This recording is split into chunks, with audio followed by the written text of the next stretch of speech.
can't leave this room right now, run into the person in the lobby, go, oh, you want to be in a house and get paid tomorrow. We're not in retail, right? However, if I do leave this room and meet a person in the lobby that is interested in real estate, I might have to follow up with that person for a couple weeks before they finally submit their paperwork, right, to the lender. And then the lender has to approve them. That's a couple days later. Then we go out and show them houses. If you're really, really good, you show them 4 houses and get them under contract.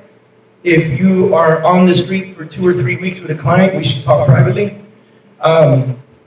If that happens to be the case, though, we're tapping into late November, early December. How long does it take for a contract to close? Somebody said 45 days. You're on the right track. I was waiting to see if anybody said 30 because I want to meet you too, right? Because we already know we're going to put 30 days on the contract. The majority of the time it's going to get extended for one reason or another, right? So that being said, we need to be having a plan right now so that every single person in this room is getting paid come January 1. Who wants to get paid first week of January? Yeah, absolutely, right? Now, I want to kill some rumors before we get into this particular presentation. Rumor number one, or how do I say it, objection number one, is it's the holiday, and I don't really want to sell my house during the holiday.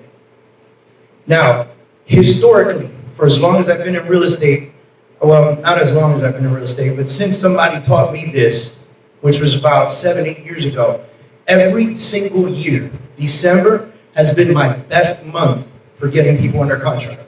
My absolute best month. You know why? Because 90% of this room is going to screw off for the month of December. And I'm working. Because families have 2 weeks off sometimes in December, and I'm working. Because people take off for Thanksgiving, and guess what I'm doing? I'm working, right?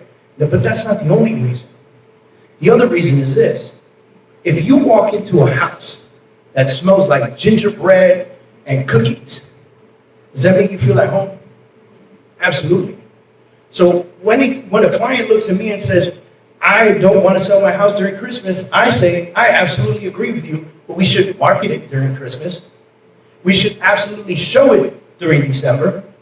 And guess what? We can make sure it doesn't close till January. You guys good with that? I'm not trying to have you guys pack up the Christmas tree and put it in a box and move in the middle of the holiday. What I'm trying to do is show your house during a time where it feels most homely. Does that make sense to y'all? Yes? Yeah. Right? So I want you guys to really take that on into your brains as we continue to talk about this, because if you take that advice and you go to your sellers right now and you say, guys, we're going to take pictures of the house. Let me know when you decorate for Christmas, because I'll have my photographer come back out, take pictures again. And then you're going to put up the pictures on the MLS during the holidays, during December, of all the decorations in the house, the tree, the lights, the beauty of it all. And you're going to invite people over in a time where it's amazing. And if they don't have a good holiday smelling house, you buy the cinnamon sticks and the candles and put them out in the house. And you light them up before people show up. Spend the $10 to make a few thousand, right? So this concept that I'm giving you right now is excellent. If you follow this, if you take it to the next level, if you do it well, December could be enormous for you of getting under contract. That means that January you're getting paid, February you're getting paid, and you have a roll going, right? So now I want to talk about this business plan with you, and we're going to break it down step by step. And the biggest reason that I like to do this with people is because if you don't work off of a business plan, you're just hoping you have a good year. Does that make sense to y'all? You really are hoping you have a good year. Next year, I'm going to close $30 million. And then you have no plan to get there. You're just going to go out there like head first and try to close as many deals as you get. And man, God bless if you get to 5 or 10 or 15, and maybe you hit the 30. I don't know. You got lucky. But most people that have that kind of aspiration, that kind of goal, and don't put a plan together never hit the goal. That makes sense, right? So we came up with this, or I didn't come up with this. Let me rephrase this. We found this, put it on here. A dream written down with a date becomes a goal. A dream written down with a date becomes a goal. That means I have a dream to sell $50 million in real estate by the end of date. Now that's a goal, right? Make sense? Yes? Yeah. All right. A goal broken down into steps becomes a plan. Does that make sense to y'all? Yes? Come on, guys, with me? Yes? Yeah. All right, awesome. A plan backed by actions makes your dreams come true. A plan backed by actions makes your dream come true. For those of you that know me know that I wrote a book on this. It's called Take Action. And what I found was I wrote 2 books. First book I wrote actually was with Rudy Hernandez back there. And we wrote a book on building a foundation in your business in real estate, putting a foundation together. What we found in the process, or what I started to realize, is that people got to understand the foundation, but they never put it into action. So if we can come up with this plan, break it down step by step, and you guys actually put action into your plan, you will succeed. And let me tell you something, I don't care what happens in the market. I don't care if it goes up, if it goes down, you make adjustments. How many people here, by a show of hands, were in the market when it crashed, 2007, 8, 9? How many of you, the fact that you're still here, shows that you made it. You made it through. How'd you make it through? You adjusted, and you did what was necessary. I tell everybody, listen, it wasn't easy, but I sold 60 short sales the first year of the market crash. I was the short sale king. I was doing them by hand, manually, and by fax. You guys, fax. Remember fax? Who remembers fax? It's cool, right? Because the banks didn't even want anything emailed. You had to have faxing available, right? So all of these things, you're just gonna pivot, you're gonna adjust, and you're gonna do what's necessary. I want you to immediately, every fear that you have with Zillow, Red Door, Purple Bricks, and everything else coming to the world that's gonna take over the industry, get over it, just put it on the back burner. It's just one more company selling real estate. Just one more. It's no big deal.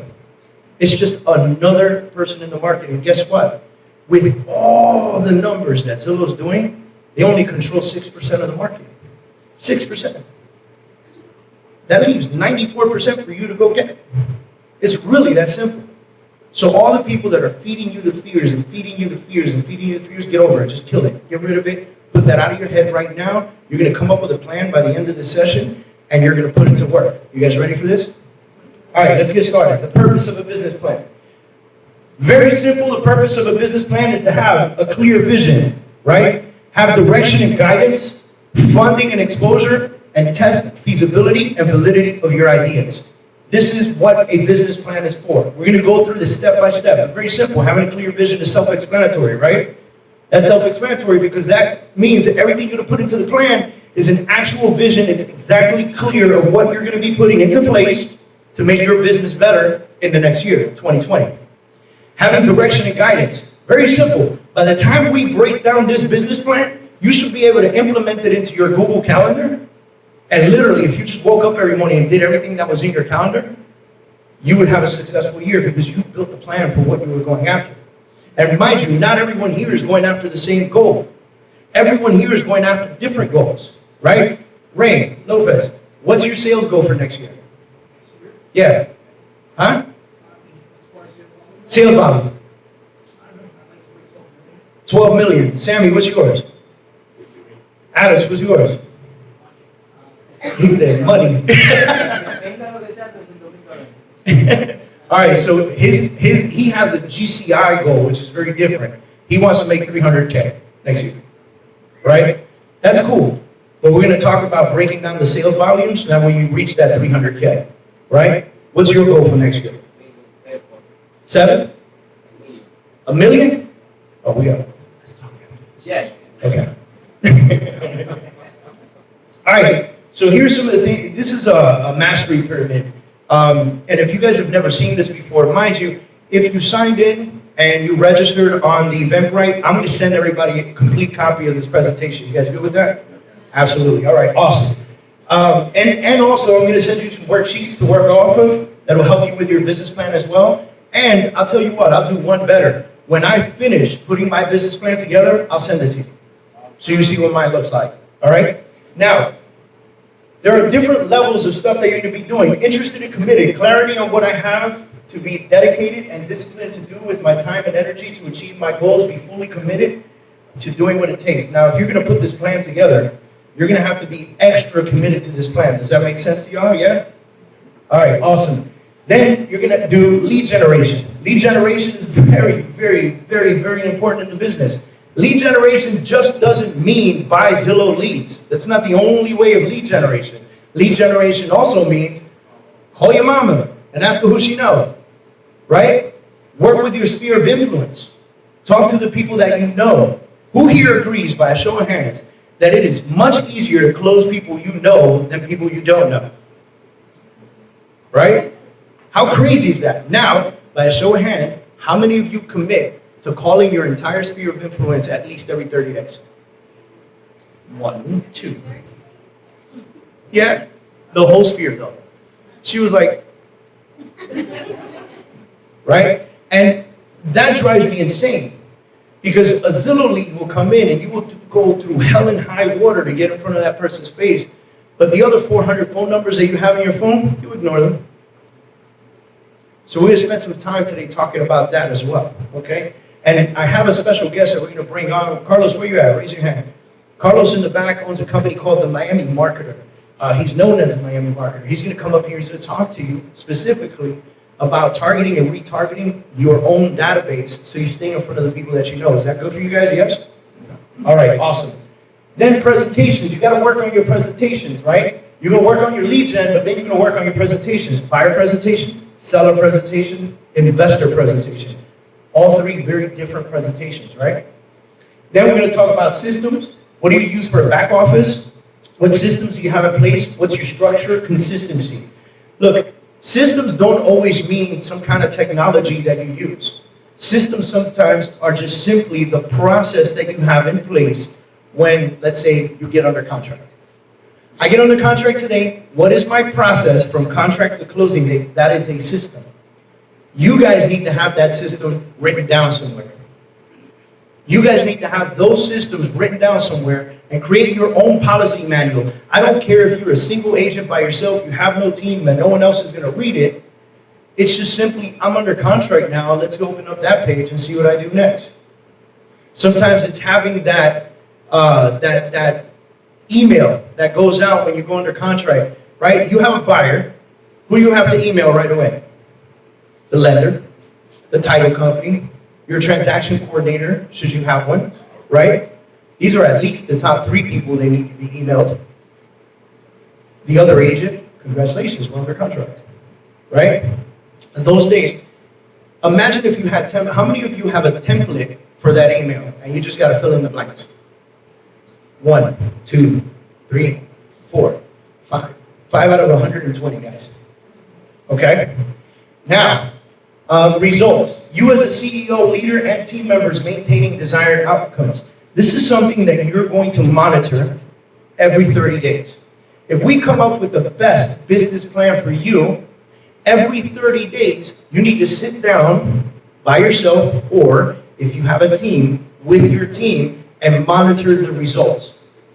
Because just because it sounds good today doesn't mean it's good in February or March. Does that make sense to y'all? Yes? So things might change, things might be different, and maybe a system or a plan or something that you put in place is not working at the volume that you need it to, so you might have to scale back from that one and invest those funds into something else. Every 30 days, you should be evaluating your business. And then master, emotions and finances, and you become a mastery in business, which makes it sellable or duplicatable. Right? Some people are building a business to sell it. Some people are building what they built so that they can duplicate it somewhere else, which is genius, by the way. If you can build a business with systems in place and it becomes ultra successful in this market or whatever market you're in, can you take it and all your systems that you have written down, set up, in place, that everyone follows, and duplicate it in Dallas, Texas, or Atlanta, Georgia, or Bronx, New York, or Los Angeles, California? Because if you can, now you have something that's worthy and has a massive value to it. Way too many real estate professionals are building businesses without a plan, without a foundation, without anything to fall back on, right? Who here got that first check and bought a new car? Go on, be honest. Nobody wants to raise their hand. I'm gonna go out in the parking lot for a while and let you know. All right? So one of the first things you want to do, there are two things that you do before you start putting your plan together. This one is called a SWOT analysis. Who's ever heard this before? Awesome. All right, a SWOT analysis is very simply strengths, opportunities, weaknesses, and threats. Now, I'm going to send you guys this, so I'm going to give you the quick lowdown on what this means, right? Strengths. I want you to look at your company. Who here is a business owner? Raise your hand. Everyone's hand should be up, by the way. If you have a real estate license or a mortgage license, you're a business owner. Who here is a business owner? Raise your hand. Awesome. Now we're talking, right? You guys run a business, right? Yes or no? Yes. Absolutely. So you need to look at your business with a SWOT analysis. What are my strengths? What makes your service a top tool addressing customer needs? What makes you strong in your market? Then look at your weaknesses. What makes me weak? What is it about my business that could be better? And then this is where you got to sit and be honest with yourself, right? You can't lie to yourself in this position, because if you begin to lie to yourself when you're doing a SWOT analysis, your business plan is going to be poop. That's what my daughter says, poop. You guys with me? All right. Opportunities. What are consumers craving? What does the community need? Why do you think Zillow is so strong in the market right now? Why do you think iBuyer programs are so strong in the market right now? They found something the consumer needed, and they addressed it. Can I be real honest with you guys on what consumers need in Miami, or anywhere else for that matter? For real estate buyers and sellers? A professional. I thought somebody started laughing at this. Right? A professional. Who here has tried to make appointments for your client and called 10 agents and only got 2 to answer you back? Everybody's hand should go up. If you're the agent on the other side ignoring my phone call, screw you, man. All right? A professional. Honest to God. What makes you a professional? Know your business better than anybody else. Wake up in the morning and study your business. Wake up in the morning and understand your market. Create a hot sheet on the MLS that gets emailed to you every morning. Treat yourself like a client. And know what just hit the market and what closed and what the average price point is. Know that every day. Because everyone has the typical answer. Hey, how you doing? Great, nice to meet you, so forth and so on. All right, what do you do for a living? I'm in real estate. Wow, how's the market? Isn't that always the first question? And then naturally we respond, the market's fantastic. But then the next question could very well possibly be, well, I live in Coral Gables. What do you think is going to happen over the next 12 months in the Gables? And if you don't know what you're talking about, your answer is going to sound something like this. Well, the houses in the Gables always sell really well. I remember, right? And guess what? That sophisticated buyer or seller already knows you're full of shit. Does that make sense? They already know. They already know. Now imagine if your answer was like this. You know what? It's going to be hard to tell what's going to happen over the next 6 months. But I will tell you this. Over the last 3 months, prices have gone up at least 10%. Average price point in the Gables in the median market is about $650,000. On the high market, it's about $2.4 million. Where do you live? I can give you a better idea. Alhambra? I got you. How big is your house?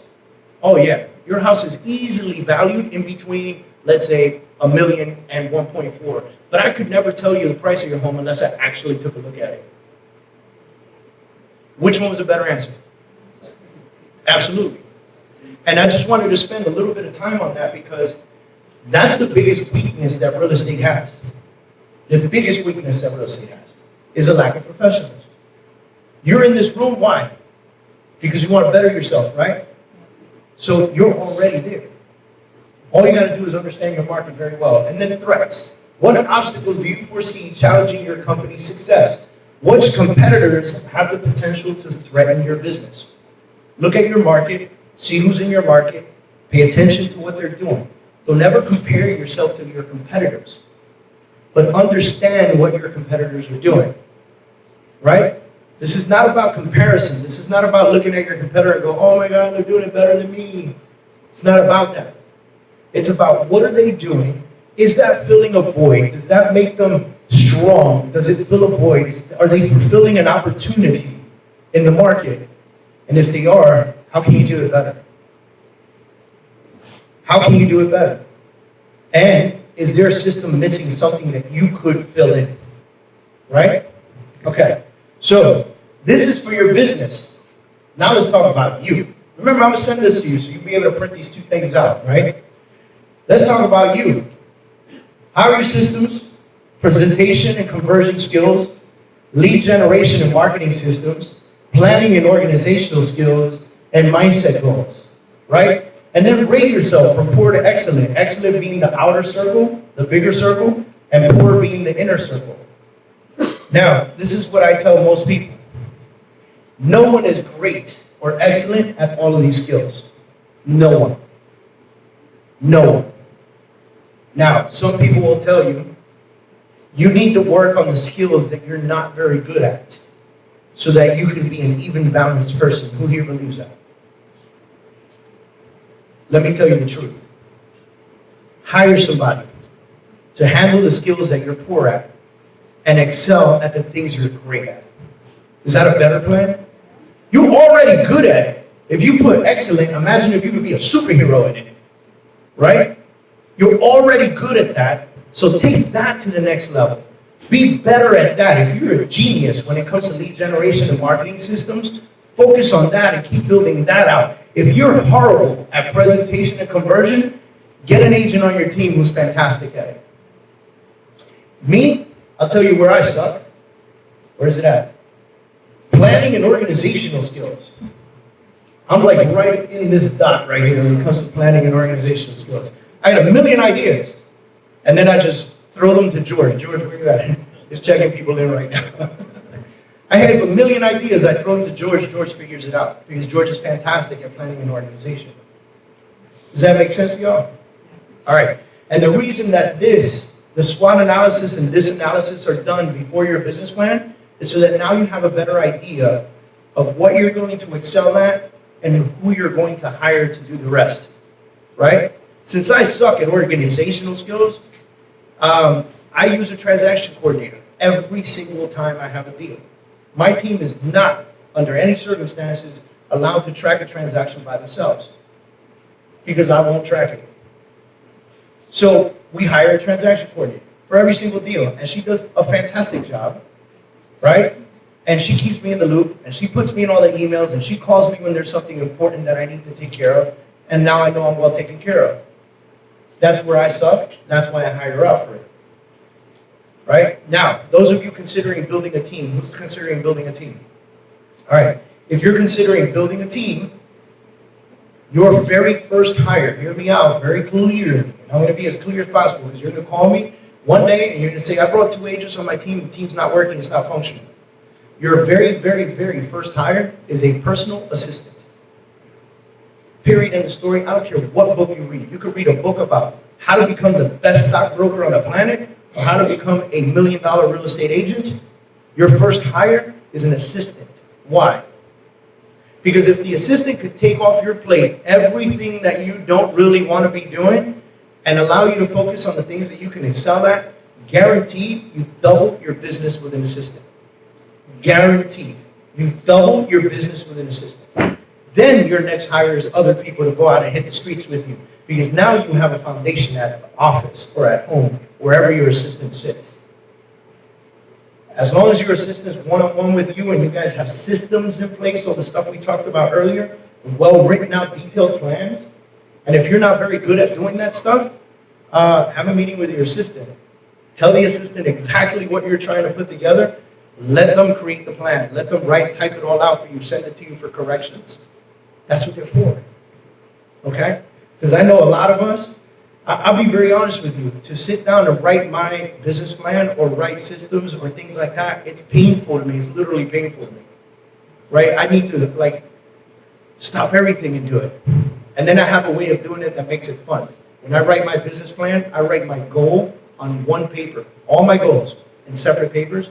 And I go into the office on a Sunday and I separate them clear across the conference room. By the time I'm done, there's 100 papers on the conference table. I take a picture of it, and then I go to my assistant and I go, can you type that out for me? Right? Now, let's talk about the 9 sections of the business plan. We'll get right into it right away. First of all, it's your vision, personal, goals, business model, revenue, client growth and attraction, competition, marketing strategies, and performer, your cash flow. How many of you really pay attention to your cash flow? How much goes out? How much comes in? 1, 2, 3, 4, 5. We're 5 out of 100. We're doing good here. All right. So, and I'm hoping that this stuff really resonates with you. And guys, really don't worry about taking pictures of stuff. I really am going to get this presentation to you like tomorrow.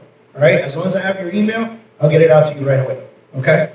Now, your vision. What is the vision for your business or your team or your company, whatever position you're in? You're a single agent, you're thinking about your business. If you're a team, you're thinking about your team and your business. If you own a company, who here's a broker owner? Anybody a broker owner in here? I know there's one. I see you. We got 1 or 2 in the room, right? And the fact that you're in here shows that you're concerned with your business, your team, and the entire company, right? And you want to know what that vision is. Who here has a clear and concise vision of what their business is about right now? Who could share it with us? Anybody? You do? Come on up. Stand up. From a financial planner's point of view, which is you're in business. Let's do it. Well, part of financial planning is planning for business. So if you're a business, you have your own source of income. So you're your most important asset about your company, ironically. So business planning is making sure from A to B that you have a plan like we spoke about and making sure that not only you intend to follow the plan, but you put it into action. So follow up the plan, put it into writing, and put it into fruition, and review it every year. That's what financial planning is. And I'm David.Kurz. I work with Northwest and make sure everyone wants to ask me more about it. Hell of a plug, right? I'll charge you next time for that. All right, so. But that's fantastic. The point is that his goal, his clear vision for his company is to help real estate professionals put their plans into effect and have their finances in check. Does that make sense to y'all? That's a great goal. By the way, he found a niche. He focuses on us because he knows that most of us are all messed up financially, right? Who here has a great 401k plan? Exactly. All right, so let's talk about personal, right? Who are you? What's your resume? How much have you sold? What are the homes like that you sold? How many homes have you sold? And how many clients have you given? How many clients have you given? This is a good one, all right? So now, if you want to receive, you need to give first, right? Does that make sense? Right? Anybody ever heard of a referral? Right? If you really promote your business at a very high level, you will make yourself the go-to person for everything. And if you always have an answer for somebody, you're always going to make money. If somebody knows that you're the pro, they're going to call you and they're going to say, I am moving to San Antonio, Texas. Can you help me? Yes, I can. Which should always be the answer, even if you don't know anybody in San Antonio. Right? And if you don't know anybody in San Antonio, what's the first thing you do? Yeah, you could call me, right? You could Google. You don't want to know what I do? I go on Facebook. I straight go into Facebook. The first thing I do is, who do I know in San Antonio, Texas that's a realtor? And then I interview them. I might get 4 or 5 names in one shot, and I call them myself and interview them to find out how much they sold, how many homes they have sold. I want to know if they're really good in the business, because if I give that referral, I want it to be fire. I want that client to move to San Antonio, Texas. I make my 25% referral fee, but anytime that client knows somebody that's moving to Miami or lives in Miami and needs real estate assistance, who do they call? Me. Because I'm going to remain in their face consistently, and I did a good job for them without even being there. Right? So, who are you? That's a really, really big concept that a lot of people don't track. A lot of people in this industry, not only in Miami, everywhere else, I know we laugh at the ones in Miami, but a lot of people in this industry have no idea who they are. And they intend or pretend to be someone else. Does that make sense to you? Right? How many of you have seen it for yourself? Right? Fancy clothes, nice car, lives with mom.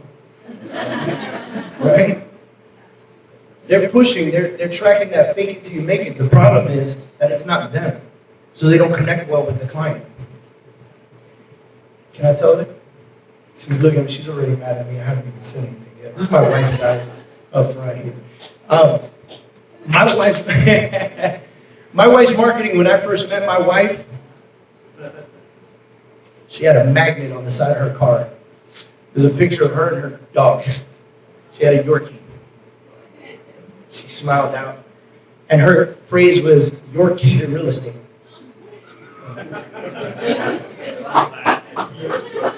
We got a couple claps out there, man. Now, I'm going to be very honest with you. We laugh at that, but it could have worked if, and only if, she could have sustained running around with that dog every day. The problem was that she couldn't sustain running around with the dog every day.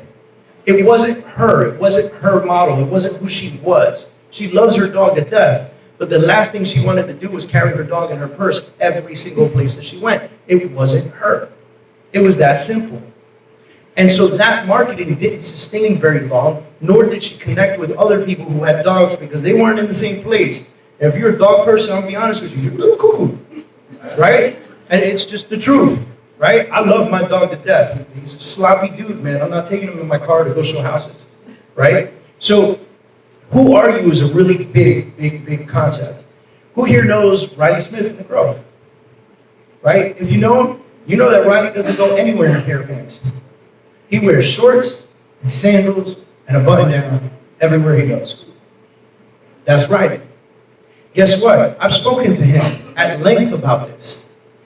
When he first got into business, and you could look him up and look at his old pictures, he was suited up, he was this, he was that. He hated it.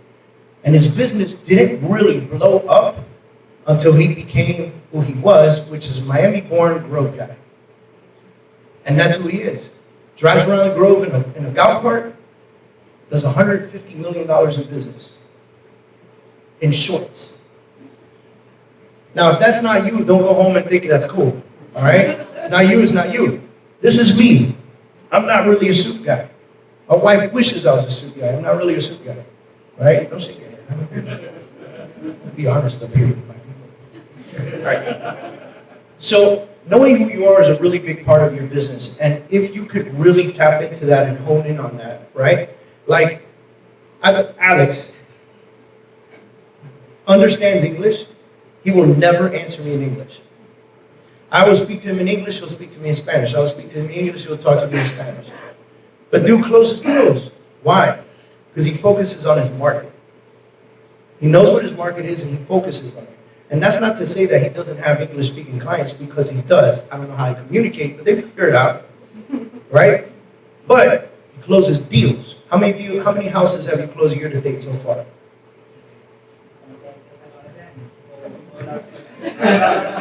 El año. Almost 30 houses this year, right? But he knows his market.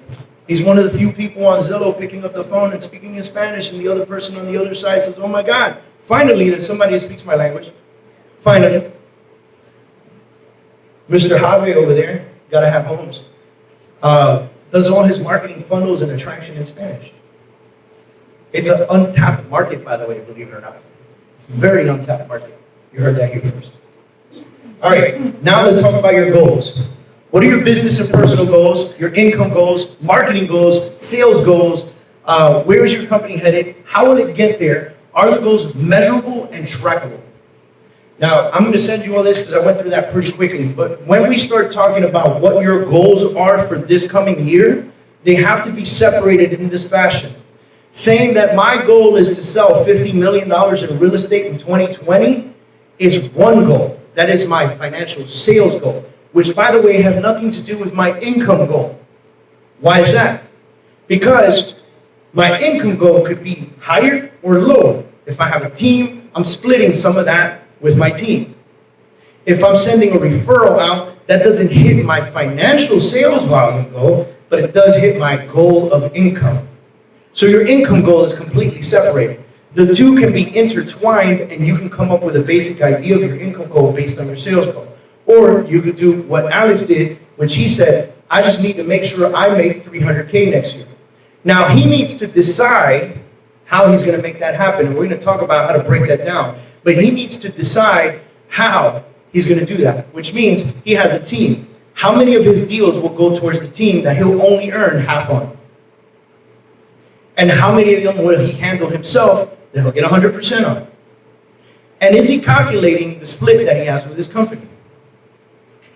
Is that GCI or is that take home? Is that 300K for the whole team or just for him? You guys tracking me here? Yes? Right? These are all the things that need to be thought about when you think about an income goal or a sales goal. Now, let's talk about a marketing goal. Because believe it or not, we all carry the symbol realtor or lender or whatever it is, or financial planner. If you're in sales, which we all are, and you run a business, which we all do, your number one focus is marketing. You are a marketer. When I had Kurz Real Estate, we used to always say, we are a marketing company that happens to sell real estate. Because that's the truth. The more you market, the more people know you. The more people know you, the more they like you. The more they like you, the more they trust you. And that's the only way you're going to get people to work with you, if they know, like, and trust you.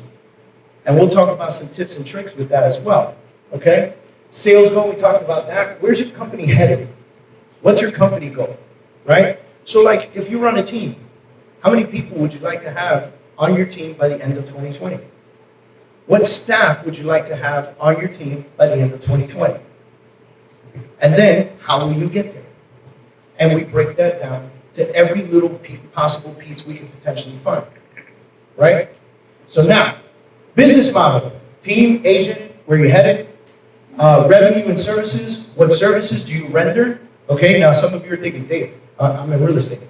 Yeah, but some of you are better listing agents than buyer's agents. Some of you are better buyer's agents than listing agents. Do I believe that you need to be a listing agent to control the market? No, I don't believe that anymore. I don't, sorry. Once upon a time when there was no internet, yes, that was true. Because you needed to have signs and yards and something to promote. But now, you have the internet. You can create Facebook ads, Instagram ads, YouTube videos. I mean, there's so much stuff that you can put out there that makes you a subject matter expert. I guarantee I can find somebody with very few home sales, brand new to the market, and put them on a marketing plan, and by the end of the year, they'll be the subject matter expert. People will go to them just for information. You can do that too. It's what Ronnie does, it's what I do. So many people are doing this every single day, right? So marketing is huge.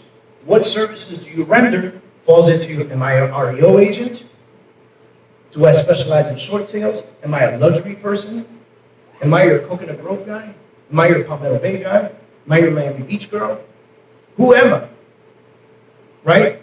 That's the service that I render. Am I the condo king? Or the single family master? Or the ranch leader? These are niches that you can control if you appropriately plan for them, figure them out, and then market them appropriately. You guys need to figure out what you enjoy doing and what you like. I don't want to sell ranches. I don't want to walk in that stuff out there in the ranches with horses and cows and things like that. It's not me. It's not me. But I'm also not really your condo guy. I'm not real big about condos. Some people like that. I'm not. I like condos. I like the views and stuff like that and the amenities. But man, I get so annoyed. Who here gets super annoyed and sweaty, by the way? Going up to the condo, going through the little 2-bedroom, 2-bathroom condo, and then spending the next hour walking around the amenities. Dude, it's a gym. It's got a pool. There's a theater that no one uses, right? Because everyone has a TV in their living room. Like, these are the things that I don't like. Single family home, all day long. I love houses. I love architecture. I love design. I love all that stuff. I could visit homes. I could spend Sunday going from open house to open house. As long as it's Sunday, as long as it's homes, single family, right? So, what kind of revenue have you done, and what revenue do you intend to receive? Revenue, income, money. What have you earned already, And where do you intend to be next year? Which it should be an uptick, I hope, right? We're planning for an uptick in our business. What revenue streams do you have that you can work on? What revenue streams do you have that you can work on? Because real estate shouldn't be your only revenue stream. You need to figure that out real quick. Real quick. And for those of you staying for the end presentation, we're going to talk about that some too. Okay? All right, client growth and retention. How will you earn new clients? And how will you retain previous clients? How will you earn new clients? And how will you retain previous clients? Listen, if you really want to do this really well, 30% of your income should go focused on finding new clients. The other 70% should be on connecting with your old clients and your sphere of influence. I know that sounds crazy, guys, but if you did it, which most people don't, if you did it, you would receive referral after referral after referral after referral. Why? Because you stay in front of their faces. Who here, by a show of hands, has had a friend buy a house without them? Whose fault was it? Take blame, guys. Take blame. It was your fault. If they bought a house without you, it's simply because they forgot you were in real estate. They might hang out with you every week, but I promise you, when you guys hang out, they're not talking to you about what you do for a living. That conversation's out of their heads and it's out of yours. But if you stay consistently in their faces, why are people afraid to call someone they know and ask them for business? What, you can upset them? Who? And maybe you can do something for them. Maybe they're a financial planner. Maybe they're an accountant. Maybe you could keep them in mind for clients as well. All right? Now, competition, who are they and how do they do their business? Something you should know. We talked about that already. Marketing strategies. What drives your business, clients, and revenue to the business? Marketing. What marketing have you done and what marketing will you do? Cash flow, we'll get into that. Working on the plan for the main goal. So now, I want you to look at this chart right now. First thing I want you guys to do, if you got a pen and paper in front of you, we're going to write down some stuff. And then if you don't have a pen and paper in front of you, use your phone, go to your notes section. I want you to type out some stuff. First thing I want you to think about is, what is my sales volume goal for next year? Type it out, write it down, do whatever you need to do. I'll give you a minute. What's my sales volume goal for next year? Sales volume goal.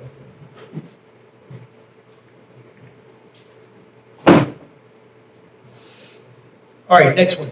What is my income goal for next year? What is my income goal for next year?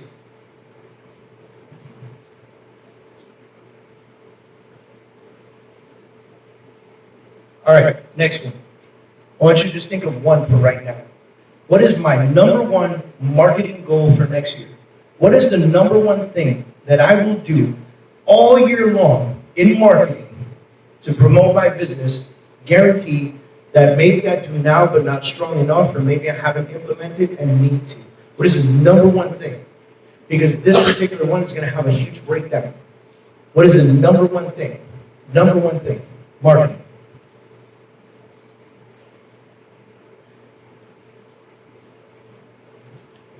The next one, business size and growth. Now hear me out here. If you're going to remain a single agent for the next year, just type in single agent or write it down. If you intend to build a team, how many people will be on your team? You're going to need 2 assistants for that.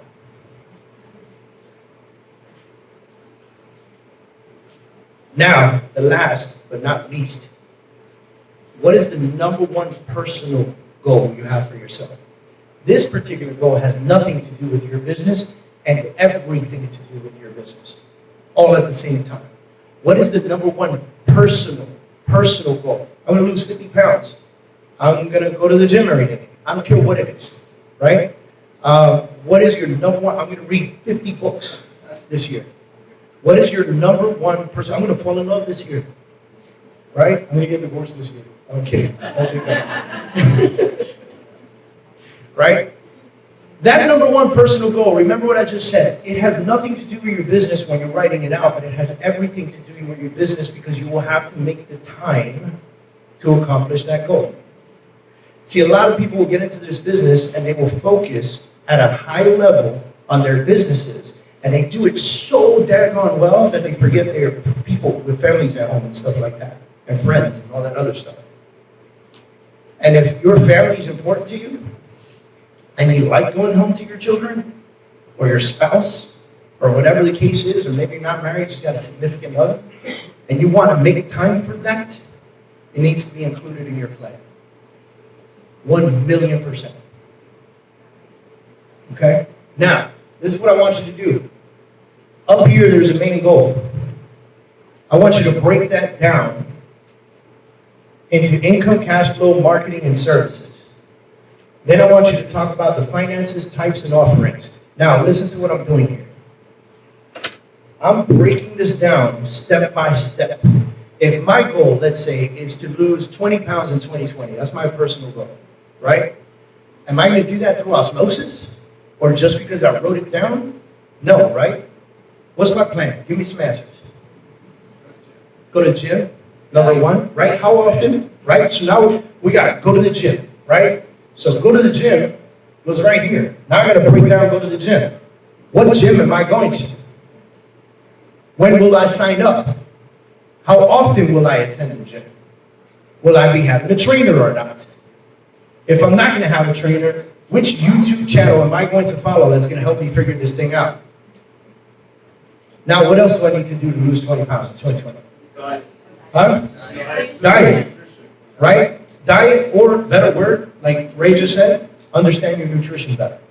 This is not necessarily dieting, it's just eating better, right? So understanding your nutrition. That goes here. Now, what does that mean? Are you going to hire nutritionists to help you out? Are you going to go to the doctor and maybe take some allergy tests to find out what foods are no good for you?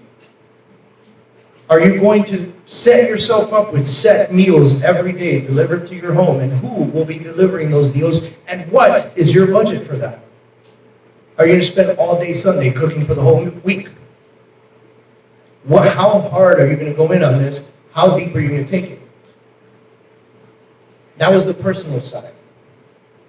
Now imagine breaking that down when it comes to sales volume. Sales volume goes up here. What do you think goes right here? First thing is, what's my average price point?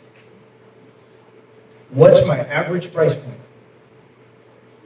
Now maybe one of my goals is to raise that. So that's what you would put down. What's my average price point? If I have an average price point of, let's say, 500,000 and my goal is 50 million, what do you think goes here? How many homes do I need to sell? How many homes do I need to sell? Anybody got a calculator? 500,000 divided into 50 million. What is that? It's 100. That's why I did the math that easy. Everybody's like, don't say. The best part is everyone has a calculator, no one volunteered. It's your phone. So I'll put that out there. All right. That's what's going to go there. I need to sell 100 homes this year at an average of $500,000 per home to hit the 50 million mark. Right? Everybody agree? All right. How do I sell 100 homes this year? How many? 8 homes a month. 8 homes a month is 2 homes a week. Now this is going to be a cycle. Because now we're going to get into your lead generation and marketing plan. And once you've laid all these numbers down, your lead generation and marketing plan is going to be all about how do I sell 2 homes a week. It really is this simple to figure this out. Most people don't work on it. How do I sell 2 homes a week? How many people do I need to call? How many leads do I need to generate? How often do I need to contact my sphere of influence? How many Facebook ads and Instagram ads am I running? Is it necessary for me to create funnels and sales funnels? Maybe it isn't, maybe it is, maybe it isn't. It's not for everybody. Some people could do this without creating one ad because they just simply have a great database of people that they keep attacking over and over and over again. Some of y'all got 5,000 friends on Facebook and contact not one of them about selling a house. Does that make sense? You post it on Facebook, for sure. When was the last time you sent a private message? They follow you. If their response is, please don't contact me about this, I'm not interested, delete. Make room for somebody who is. Does that make sense to y'all? I go through my Facebook at least once a week deleting people. We get deleted by accident, I'm sorry. Right? But I delete people that don't make sense. Why? Because if I'm going to have 5,000 friends, I want 5,000 people who will actually communicate with me and go back and forth.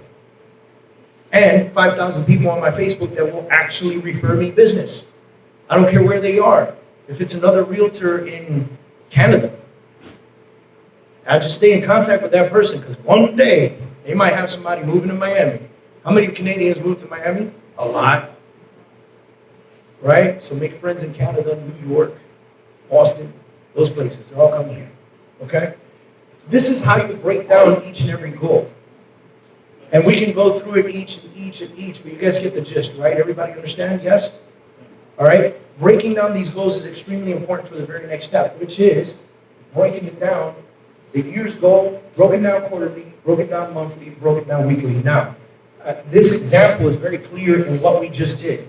If I need to sell 100 homes, that's 8 homes a month, right? How many of that a quarter? What's 8 times 3? Right? So now, that's how many homes I need to sell a quarter. That's 8 a month. That's 2 a week. I can break this down all the way. I can break down my marketing plan the same exact way. What's my main marketing goal? What does that mean for me quarterly? How often am I doing this quarterly? Break that down into monthly, break it down into weekly. This will tell you how many videos are you doing per week? How many posts are you creating per week? So forth and so on. You guys tracking me so far? Now, why would I want to dumb things down from such a big goal all the way down to a weekly goal? What is it? I can't. Accountability. It's, first of all, it's tangible, right? Because if you break down a huge goal into its most minuscule piece, that's something you feel like you can grab. Does that make sense to y'all? Yes? Right? And if it's something that you feel like you can grab, it's easier to achieve. And if you're able to achieve it over and over and over and over again all year long, guess what happens? You hit the main goal of the year without even thinking about it because you follow the plan. Right? Very simple, guys. This is so simple. Now, this is where we get into a little bit of time management, right? The breakdown must be created for all aspects of your business plan. This takes time. Don't rush it. Be patient and put a lot of thought process into this. Every main goal that you have needs to be broken down into the most minuscule specifics. That way you know exactly what is required of you in your business on a weekly basis. Now, that leads into time management. Now you've got all this stuff, executive summary, mission statement, operations, company background, blah, blah, blah, so forth and so on, right? You've got all this stuff already put in place. How can I implement this and create something that a lot of people will love to hate, which is called time management? I never have time for it. I hear that so often. What the hell else are you doing? This is your business. This is how you put a roof over your head, feed your family, all that other good stuff. This is your business. How could you not have time for it? Now imagine, if you were to go to your calendar and you went to each one of your goals and you found everything that you need to do on a weekly basis to accomplish the 52 weeks and hit the main goal, right?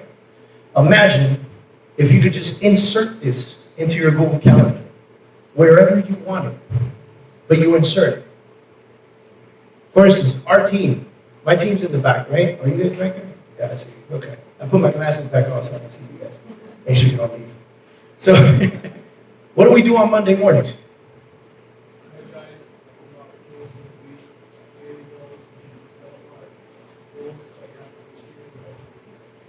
That's every Monday, 9 a.m., period in the story. What do we do Tuesdays at 9 a.m.?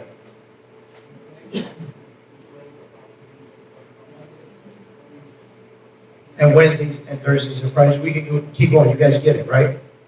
There's a system in place. There's a strategy and it's time block. 9 o'clock every morning, there's a meeting. Mondays is the longest meeting. The rest of the week, they're 10 minutes, max. Why? Because Tuesdays is text day. Tuesdays is call day. Monday is follow-up day. Wednesdays is text email day. Thursdays is call day. Fridays follow-up day. And that's what we spend our mornings doing. And that's in our plan of attack. It's in the calendar. It's all set up. What do you think we spend afternoons and evenings doing? Showing properties, meeting with clients, client appointments, right?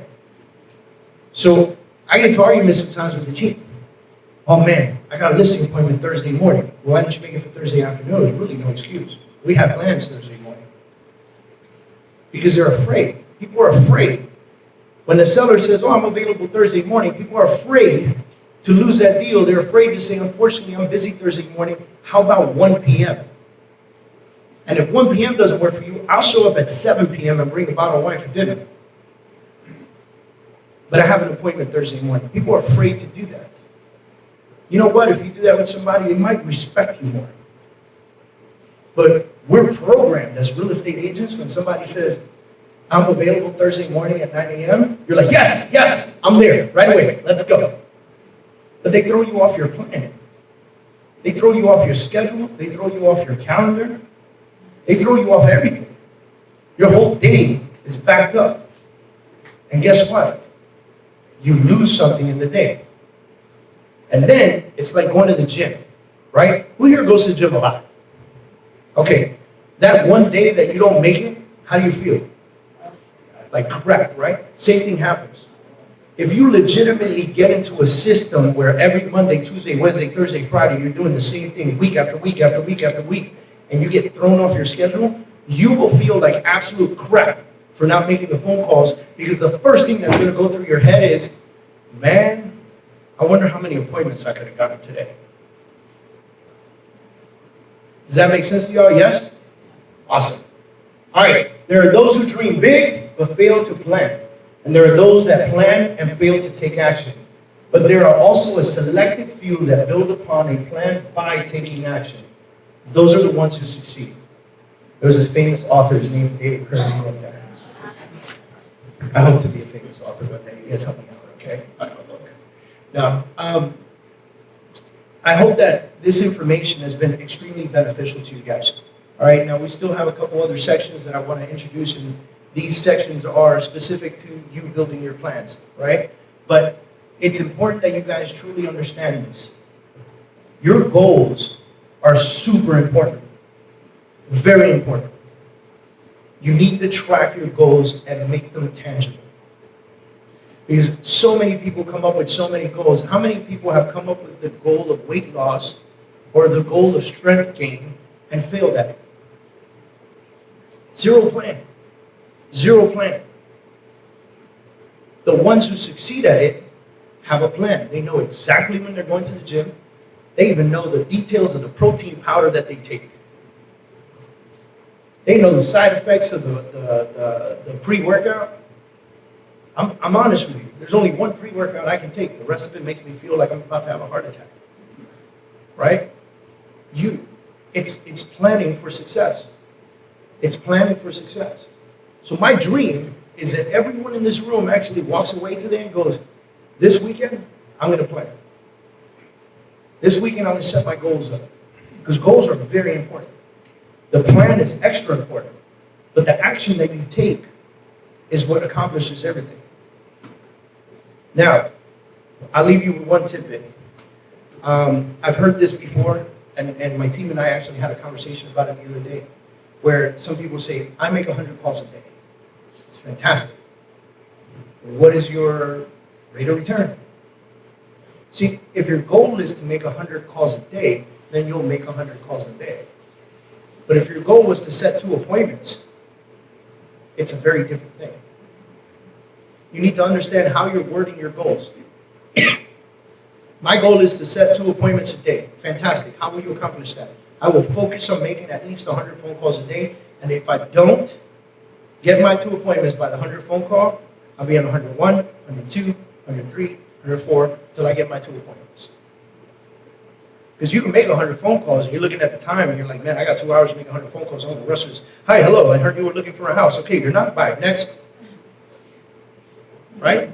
But if your goal was to set an appointment, it's a very different conversation. Hi, you're looking for a house? No, you're not. That's funny, because you ended up on my website looking at properties. Specifically, the one at 123 Main Street. Do you want to go see it today? I know you say you're not looking at houses, but you want to go see it today? See, now some of you have this little script from some other companies that go, are you pre-approved? Blah, blah, blah. Who cares, bro? Go show them the house. Figure that out when you get there. You ain't nothing else to do this afternoon. Right? Who cares?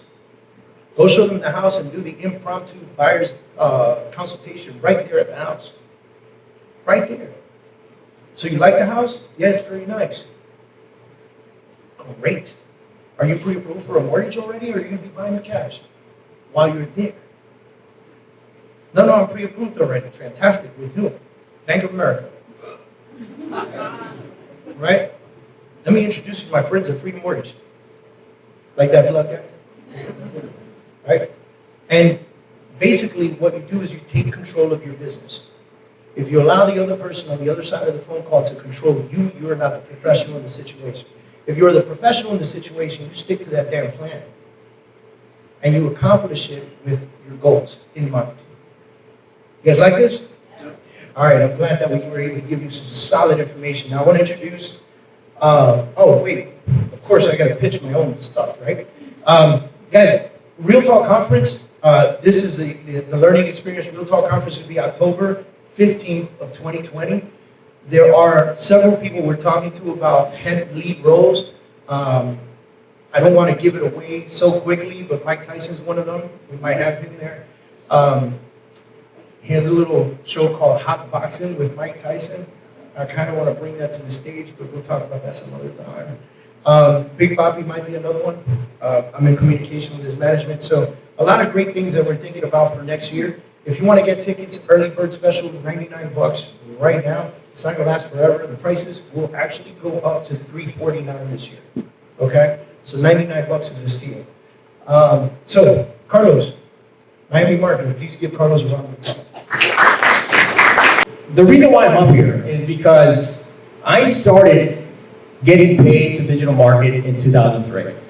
And I started because I was volunteering to do a morning show website for a radio show called Enrique Santos and Joe Ferrero. It was El Vacilón de la Mañana. And they said, hey, you know what? We don't really have a website, but if you'd like to, you can go ahead and you can go into our website. And I was like, cool, I get free tickets, I get to go to concerts, I get to hang out at the VIP. And it was just great. I just came out of the Marine Corps for the first time, and I said this is a great thing I could ever do, especially being so young. So one of these days, we ended up going ahead and prank calling a bunch of people. One of the prank calls, you guys probably heard about it, it was the prank call to Fidel Castro, right? So, this Fidel Castro prank call turned out to be the career-changing call of my life. This voluntary gig that I went ahead and I volunteered for, I ended up building my first funnel for it, right? If you didn't get to hear the call on the radio, because it was all over the world, it was on CNN, BBC, Fox, it was everywhere. But if you didn't get to hear the call, I created my first email capture funnel, right? So you go to the website, and you go to mariconson.com, because as soon as Fidel said the name, I bought the domain name right away. Mariconson.com, you go there, and now you get to go to the website. This little funnel that I created ended up building an email list of over 250,000 email addresses.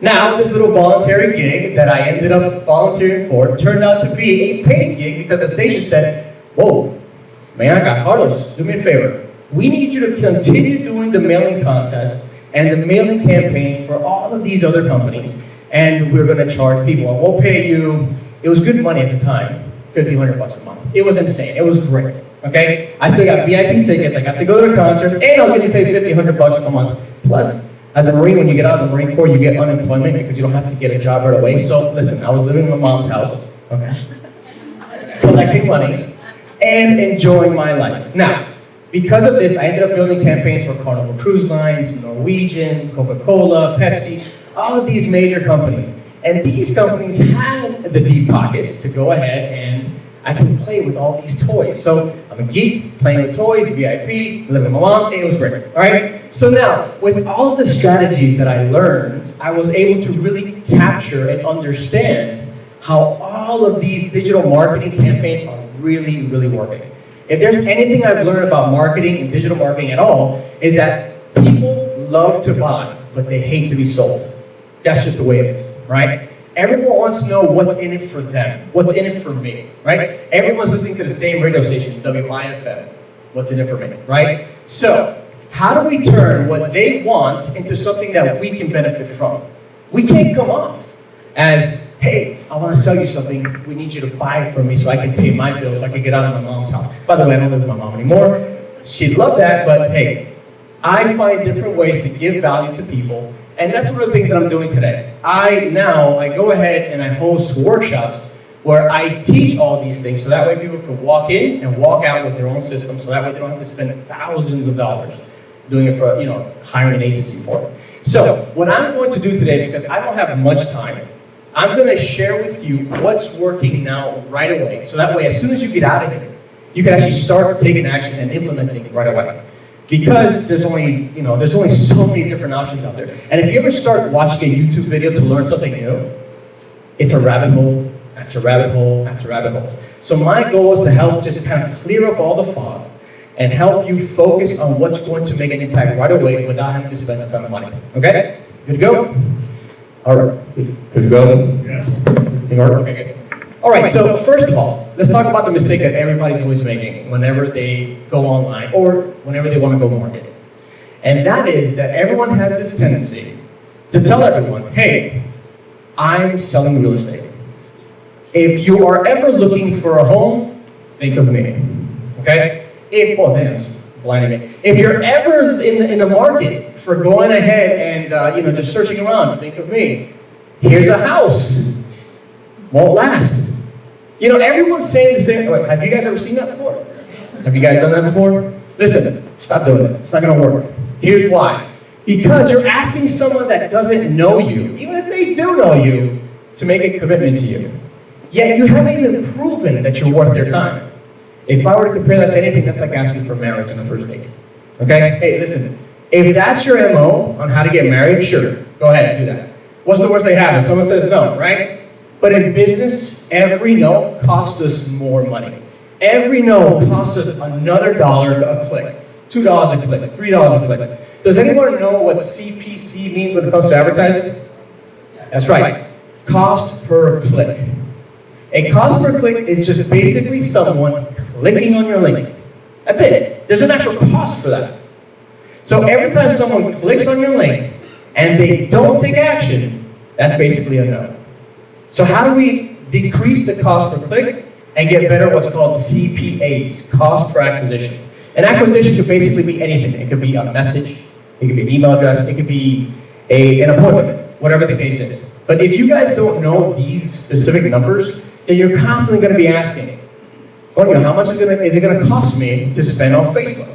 How much am I going to have to spend to get someone to book an appointment with me? All right, so your goal is to find different ways to lower your cost per click, and I'm going to show you exactly how to do that. Well, I'm not really going to show you, I'm just going to talk it through because I only got about 15 minutes left. All right, so by the way, at Miami Marketer, that's my Instagram. You can go ahead and feel free to send me a message. And what I'll do is, everyone sends me a message, I will give you this guide that I put together, so that way you can go ahead and get started. But in the meantime, I'll just get started right now. All right, so first thing you want to do is figure out what your customer wants, what your client wants. Okay, I know this, everyone knows this, right? But how do you figure that out? There's a website called answerthepublic.com. Okay, answerthepublic.com. And this website basically is, have you guys ever heard of a little website called Google? Good. Google, whenever you type in a search phrase, it goes ahead and shows you the most relevant websites. Answer the Public will show you the most popular questions people are searching on Google. So, what does that mean to you? You're going to go ahead and figure out exactly the questions your target audience is asking, and you're going to create a video answering that question. Now, the idea is that we want to go ahead and give value first. We want to earn their trust. We want them to know us, like us, and trust us. And the easiest way, the cheat code to get that done is by giving value up front. Find a question, create a video, get it done. Any questions on that? Okay, so the most common question that I get after that is, okay, Carlos, now I know the question, and I have the answer, but how do I record the video? Okay, first of all, forget the whole production thing. Go ahead and grab your cell phone, and as of right now, marketers, whenever we learn something, and you guys are marketers, by the way, I don't care what you guys think. Every time we learn something, we use it, and then we abuse it until we basically ruin it. So until it's ruined, this is the tactic that's working right now. Okay? So it's 4 bullet points when you're answering a question and doing it on video. Number 1, talk about the points. Okay? The points of your video. For example, how do you sell your home? All right? The point is, hey, I want to show you exactly what you need to do to sell your home. That's the point. Second part is you give a story that supports your point. Why? People don't want to hear you lecture them. They want to hear a story because that's how they validate what you're saying is true. Even if you made up the story, I don't know, it works until marketers ruin it. Okay? Listen, I saw Dumbo, the live action version. I've seen Dumbo, the cartoon version. I've seen Dumbo on Ice. I've seen all kinds of Dumbos. There's something about stories that people like. Okay? So as long as you're able to come up with a story that supports your point, you're going to capture that person's attention. Now, the story is the second part. Third one, analogy. Analogy means it's kind of like this when you do that. Or kind of like that when you do this.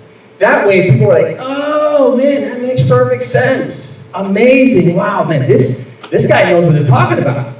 Listen, everyone has the same information. You're not the only one that knows this. This information is not proprietary. But what this means to you is that you are going to give it your flair, your story, and now you're going to stand out in this sea of realtors.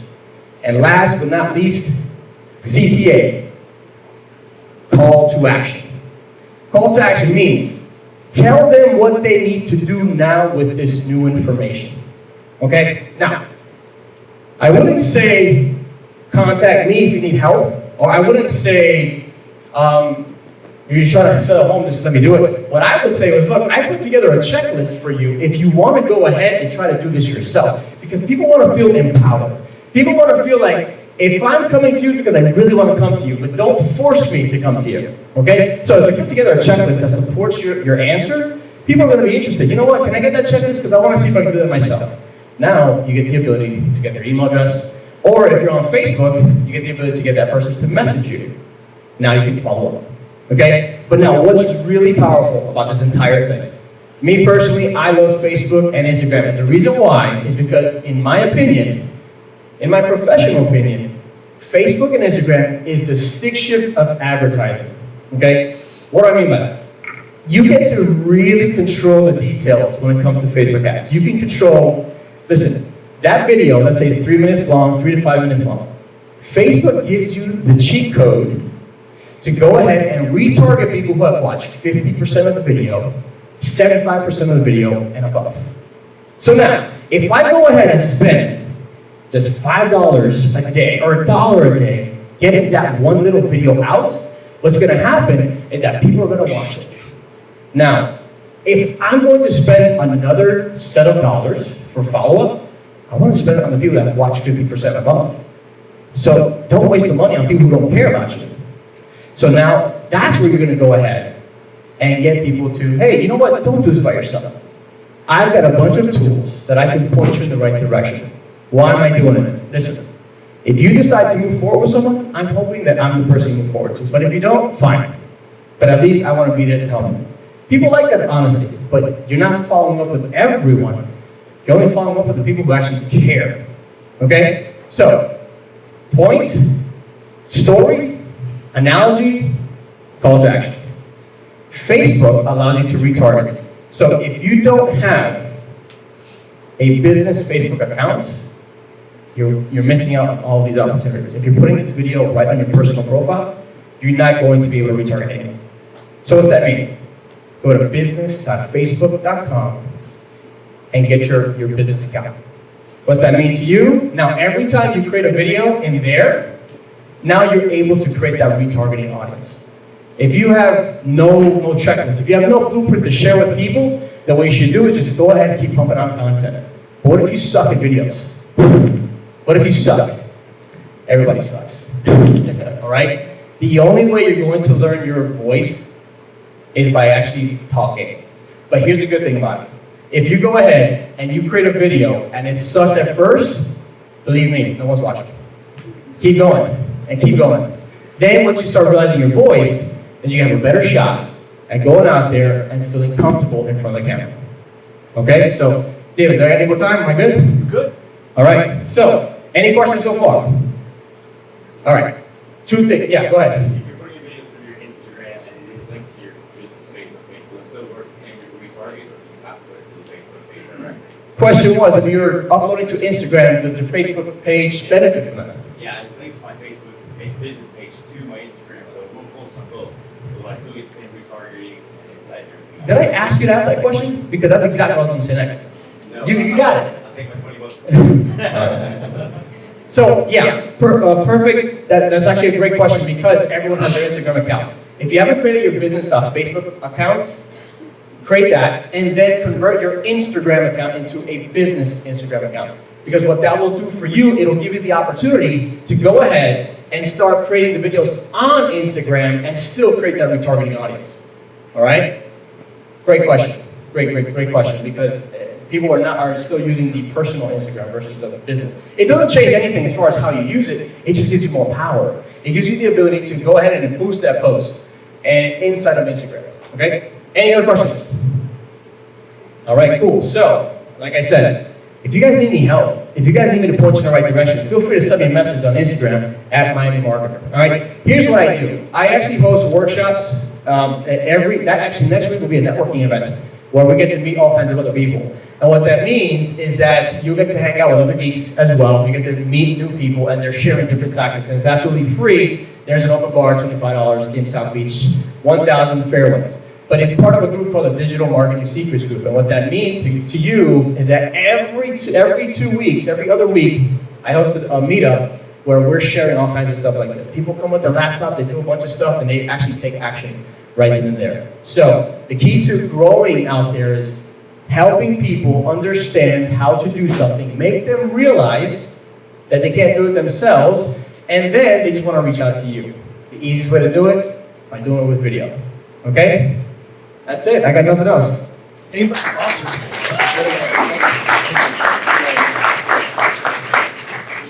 Now, I do a lot of Facebook ads myself, but a good amount of them are done by Carlos, so thank you, man. Appreciate you, which is why a lot of you are here. So, speaking of Instagram, you follow the Miami Marketer, follow me as well, at David.Kurz, David.Kurz. It is my full name. I post a lot of information on there, events coming up, houses for sale, things like that. I love staying connected, so if you have questions or anything, more than happy. I track my direct messages, so you can direct message me on Instagram at David.Kurz anytime you want. We'll go from there, okay? So the next person that I want to bring up is Kevin. Kevin Cottrell is with EXP Realty. He's one of the biggest leaders at the company. And he's going to talk about a couple things. First of you, not everyone here is with EXP. Those of you that are, fantastic. Some of you are broker owners. So this next subject is going to be fantastic for you as well. Some of you are looking to grow teams. This is all about that. This is about agent attraction and how to build up your team and how to get attraction to you, your company, what you're doing, your network, so that agents are attracted to it and want to be a big part of it. Building that culture and taking it to the next level. And then I'm not going to interrupt him, I'm going to let him continue on, and he's going to go into a presentation of EXP, which a lot of people in this room are expecting. So stand by for that. Kevin, thank you. A round of applause, guys.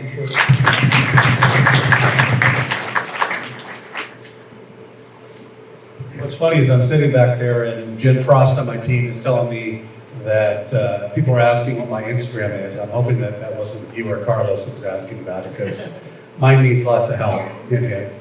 So a little bit of background. My name is Kevin Cottrell. I've been in the real estate business since 1986. I've run top teams.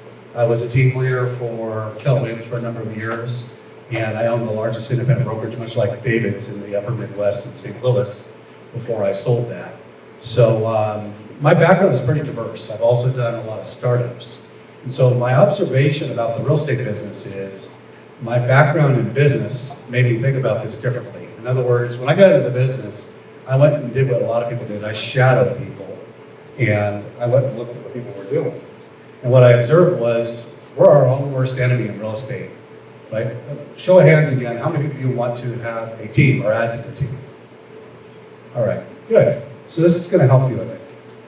So here's what I want you to think about. And I'm going to tell you a story. I went to go see a guy who became a good friend of mine by the name of Kurz Team. He's in San Diego, California. Some of you may know him because he was the co-CEO of Keller Williams before he left. And he had this very profitable real estate team in San Diego. And so I was thinking, oh, I started my team in St. Louis, I should go see him. I was there for 4 hours. I had scheduled to be there for 2 days. And what I learned from Chris in 4 hours is, this doesn't have to be overly tough. Much of what David talked about, I watched Chris put into basically practice. So let's talk about teams in terms of monodimensional versus multidimensional. I want you to think about this from the standpoint of what's important about having a team to you. I can tell you I've had a team with 12 members on it, and I had a team with 2 members on it. Which one do you think had more business that closed? Absolutely. My team with 2 did 240 transactions a year. My team with 12 only did about 25 million and less than 100 transactions. It doesn't always get easier by adding more people. It gets way more complicated. My aha, I'm going to come back to for Chris Heller, is he lived what we see on here. He basically never gave up the main job, which was, as David said, he had a business plan, he worked it. And this was the business plan I observed for 4 hours in one day. I asked him how much business he closed. He said, I closed 167 transactions. I said, how many of those did you do? He said, I did 120. I said, what do you do every day? He goes, well, come with me. We walk into a room, and David, he knew who he was calling. And he called, and I said, well, what are you done with this? He said, I will stop calling when I have 4 appointments. I said, how often do you do this? He said, I do this 240 days a year. I said, what else do you do during the day? He said, usually nothing other than an appointment with clients. So I'm going to say that again. He wasn't messing around with 40 different things. He called clients. He didn't say, I'm going to go add 14 more people to my team. So the reality is, I want you guys to be thinking from a business planning standpoint about teams a little bit differently. I had plenty of teams when I was a team leader. I ran a big Keller Williams market center, and some of the solo practitioners closed way more business. So be clear on why you want to have a team, because I'm going to tie this down into the next part of this presentation with how there are different ways to look at teams now. So wealth comes from owning a business. And just managing and herding agents on a team is not always a business. You heard David talk about, and I've sat in his meetings on Mondays. I've been there sometimes on Tuesday mornings. They're very, very structured. Everybody knows what their role on the bus is and what they should be doing. If that's not your wheelhouse in terms of what you want to do, use some caution, because that's usually where I see people struggle. They want to have a team because there's some prestige with it, right? You see the awards that happen with the business journals and other things that happen, and people talk about getting team awards. It's not always nearly as glamorous. I've had to come in with my coaching company over the years and restructure people's teams where they got way off into the weeds with just adding people. And quite often, we got their production to double or triple by paring things down to a bare minimum, because they were spending more time helping people stay on track than they were being able to be on track for themselves. So I'm going to get into this a little bit in a second. Essentially, be careful whether you're currently have ever considered about taking a leadership role, right? There are franchise systems. I came from one. It's the Big Red franchise. They have this dirty little secret. I'm sorry if you're there. I was part of it. I realized it about 3 years into my job. I was there to create lots of wealth for other people, right? I was there. I took an office from 70 agents to 275. Big growth. Didn't create any wealth for me. Create some income. I didn't own the office. And as agents, you could do a mini version of that for your own team, what do you, at the end of the day, are you trading time for dollars? And who's seen this before? It's from Rich Dad, Poor Dad. If you haven't read Rich Dad, Poor Dad, or the Cash Flow Quadrant, you should buy a copy of that and read it. It's a good book to get grounded in. It gets you thinking about what a business owner or an employee is all about. And I'm going to tie down in a minute here about how real estate agents approach business. You see in the upper left quadrant there, about 5% of the wealth is owned by employees. Now, if I'm a trader for a big hedge fund or a private equity firm in Wall Street, and I'm moving billions of dollars around, I'm probably part of that 5%. I can make a lot of money. Sometimes I'm making $5 to $20 million a year in commissions. I don't know anybody in real estate, with very few exceptions, national, that make that kind of money. You're an employee, right? You're trading time for money. You can only earn a finite amount of money. And that's where 5% of people have wealth, and then 95% of the population doesn't have a job or self-employed. This is everybody that's a real estate agent. Our challenge is, it's not always just, I'm gonna add people to my team and things get better. The number one complaint I hear from people on a team when I come in, when I was doing coaching, is not enough leads, not enough structure, we're all running around like crazy, and at the end of the day, we're not very clear on what we need to do. So this gets back to David's business planning. Are you clear on what your team's gonna do, who's on your team? Are you gonna have enough leads and business development activities to be able to have them have a foundation of business? Well, what's the strategy for you to be able to do that? I can tell you that I'll give you the idea about leverage, right? I told you I listed a lot of properties. I was the number 3 agent in St. Louis.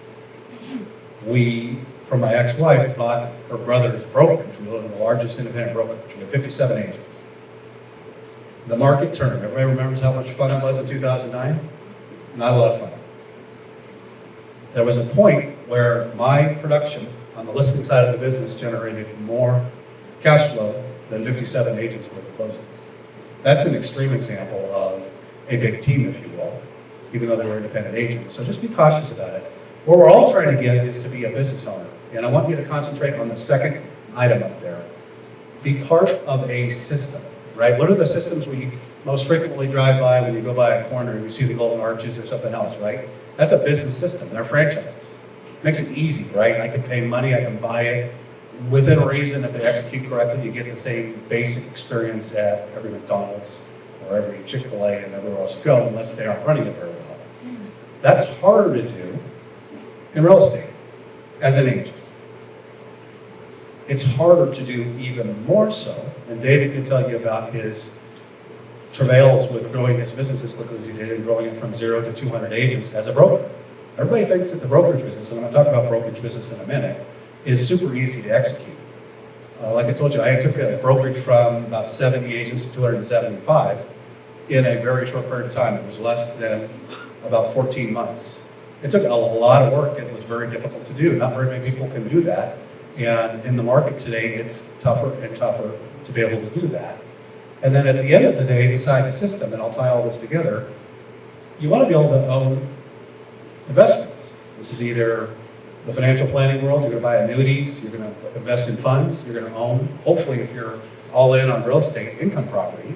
But at the end of the day, if I haven't gone out of being an employee for somebody, which would be like being a team leader or a regional leader or something in a franchise system where you're essentially just have a job, you might have commissions, but you're no longer creating wealth for you, to owning a real estate agent business, to actually be part of the system, and that's what I'm going to talk about here in a minute, where there are some ways now, because of the changes in the brokerage industry right now, that you can actually play a bigger role in the business model, actually be part of a system, and not have to go all in yourself and take all of the risk, right? Most people in the franchise systems, what do? You probably have friends that did this. They were like, God, I've got a business here, this is great. I want to figure out what my next step is. And by a show of hands, who knows somebody that started looking into buying a franchise, right? They maybe were a big producer. They're like, oh, I'm going to go look at this. And then they're like, oh, wow, I got to go through this vetting process. I got to put $250,000, $500,000 in. I've got to get all these boxes checked. And then the one question they never really asked is, why do people fail? How often do they fail? And is this the right fit for me? That gets to the part here where it's own a system or be part of a system is the way I would phrase that. Because at the end of the day, your income stream and your investments need to generate cash, so you're no longer trading dollars for time. Perfect example of this, and this will get into what I'm going to talk about here in a minute, which is the shift in the industry. What is the most common question? Remember, I told you I recruited from 70 agents to 275. What was the number one thing I got asked from agents? What is the, right?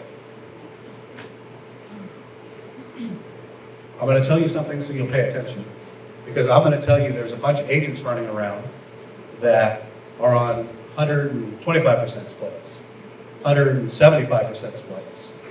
My compensation in the last 12 months is 1,778% split. My company paid me 17 times what I paid them. It's out there if you know what you're looking for. Hopefully I got your attention, because I didn't buy a franchise. I plugged into a system. I'm now taking that cash flow and looking at ways to invest it.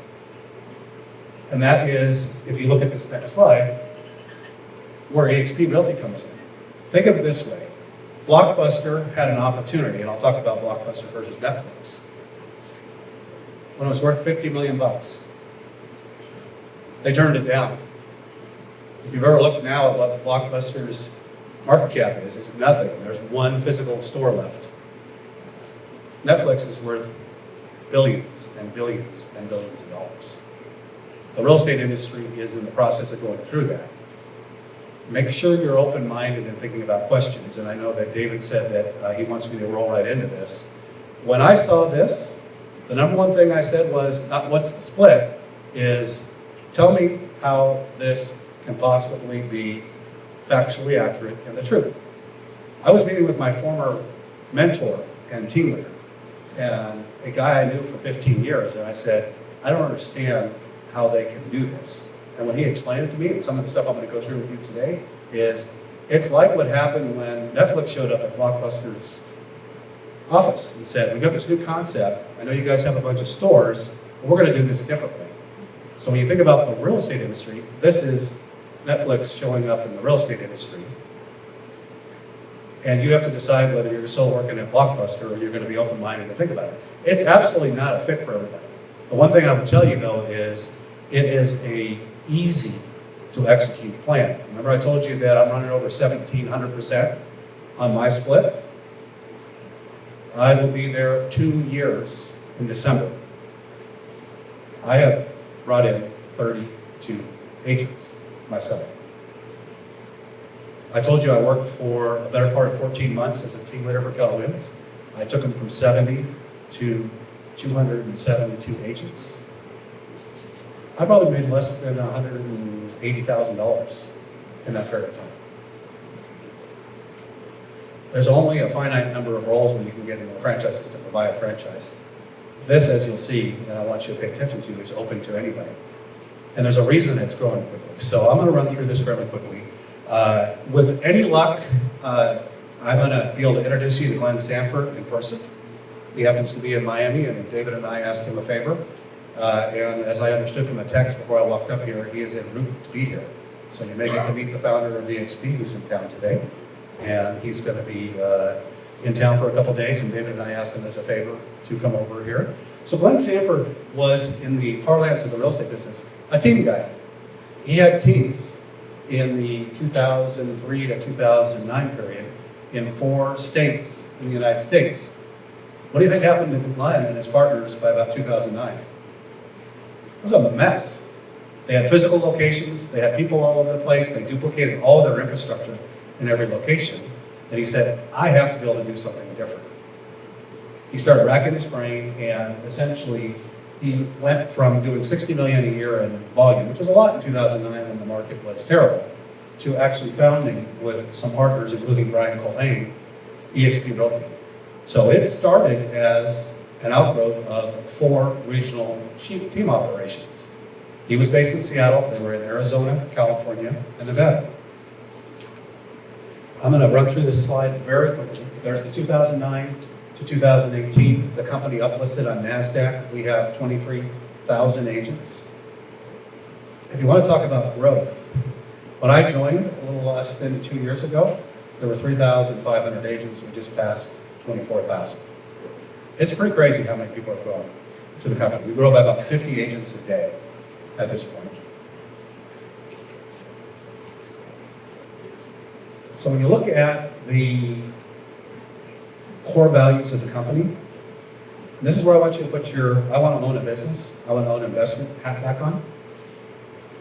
It's all about collaboration. I'm going to touch on certain things fairly quickly. This slideshow will be available from David. We'll put it somewhere where there's a link that you'll be able to get. We'll email the link to you if you want to go back through this. But from a collaboration standpoint, I've worked for Remax. I worked for Berkshire Hathaway. I was a team leader at Keller Williams. When we made every agent in the company a shareholder, I'll talk about what that means in a minute, it was a game changer. I'll give you one story. Andrew Franklin was the #1 agent in Texas for Remax. Probably close to the #1 agent in the country. He and his team do about $400, $500 million a year, about 1,000 transactions. He was at EXP for 6 months. I ran into him at an event with my business partner, Gene. And I said, what are your thoughts on moving from Remax? You were there for 27 years. You've been here 6 months. He said, we used to think that our level of collaboration was high when we were at Remax. He said, I've changed more things in my business, and we're going to probably double in the next 24 months from the level of talent that has realized that this is the Netflix of real estate, not the Blockbuster, and are all amassing here. And everyone's a shareholder. He said, I've never found an environment where I can call up anybody and say, I want to learn about this. I need to know about taking my business to the next level. He's doing the same thing. About a week ago, I connected David to him, and David said, I'd like to do a video with Andrew Franklin. Do you think we can get on his schedule the following Monday? And if you are following David on social media, you saw the interview.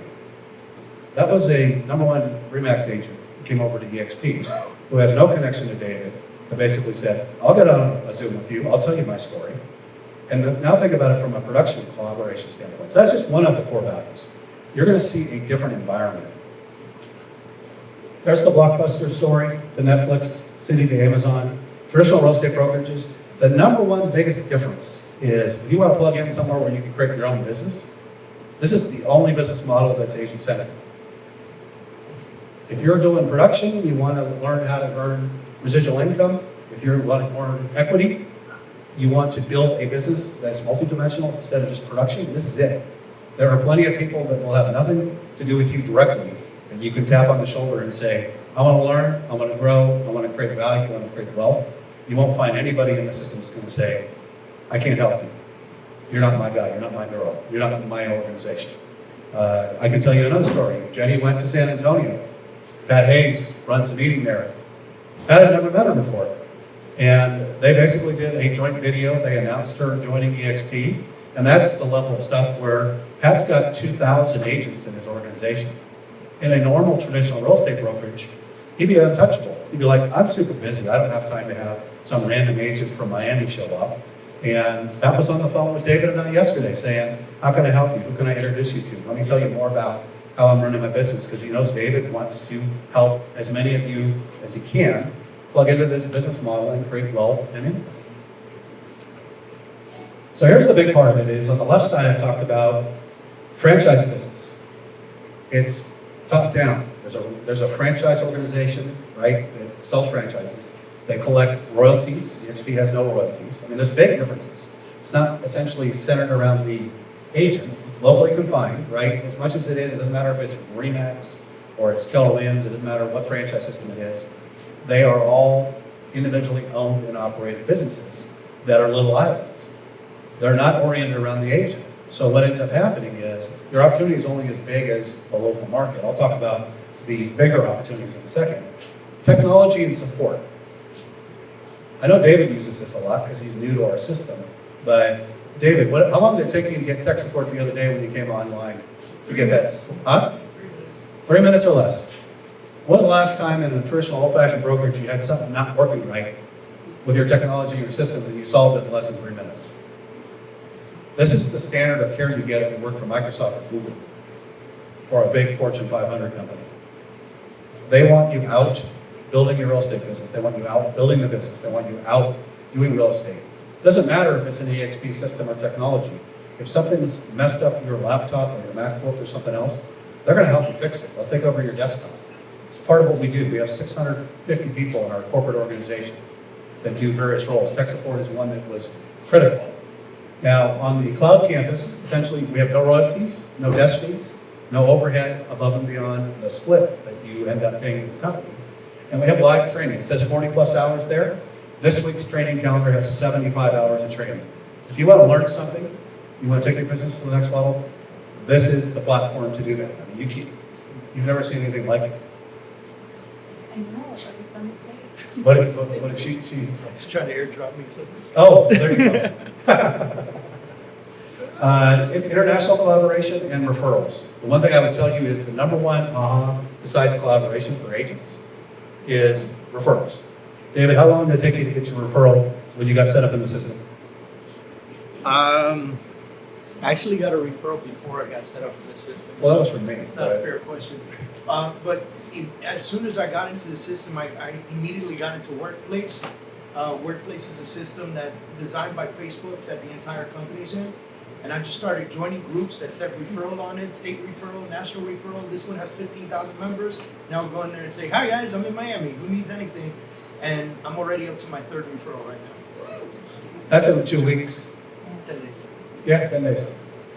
The highest number I've seen for a market is in Sarasota. We had somebody join. They've been getting 1.5 referrals a month. You're in South Florida, which is a net inbound referral business. For either family members that own property here, second properties they own, and you have 24,000 agents that want to send you business because we're all on one platform. It's very different than the systems where franchises are individually owned and operated. That is a huge strategic opportunity. So when you look at real-time support, we talked about this, those are the hours. Other than you want to try and call them in the middle of the night on a Saturday or a Sunday, you're going to have support there. The broker team is available during business hours in the broker room. The trainers are in there on the schedule and they operate the key classes repetitively during the week. There are replays available of key classes. You would have a hard time not getting plugged in and really growing your business. And really from a functional standpoint, the biggest opportunity we're going to talk about here in a second is if you want to create wealth and residual income, I would challenge you to find a better platform. I'll talk about how somebody gets 160% or 1,700% or more in a second. International collaboration, we've announced we're in all of the main provinces of Canada.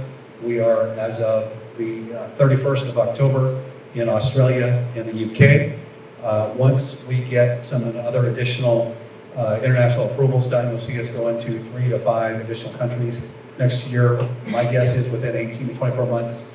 And once we get the support and the business model ported over for Spanish-speaking countries, we'll open up somewhere between 15 to 25 countries because that's the only holdup currently. We have everybody clamoring to get us into the logical countries in places like Brazil and Mexico and Puerto Rico, et cetera, especially in this part of the world. Equity opportunities. Who here has stock in their current brokerage? Well, there you go. One guy, 2 guys, right?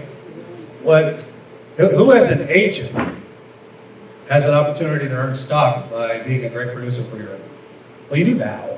Okay, right.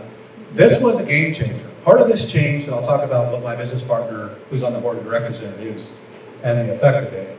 I'm going to talk about the first one first, because this is the huge award for the Icon agents. We just announced there were 64 of them that qualified last month. We had 74 the previous month. We have 1,200 agents. They do the production level above capping to actually qualify as an Icon agent. They get 100% of their cap back every year as an equity award. We're traded on NASDAQ. This is publicly traded NASDAQ stock. This is the type of stuff that big companies in Silicon Valley, New York, and other places do. It is the only company in real estate that has a publicly traded stock that's available to agents. Now, the Icon Agent Award, I'm going to come back to the Anne Franklin and the other part of the stories, drives collaboration. The only thing we ask besides production is for those Icon agents to collaborate and share their best practices and their productivity. So you'll see them teaching classes. you'll see them raising their hand in the intranet when an agent says, I want to know about mega open houses.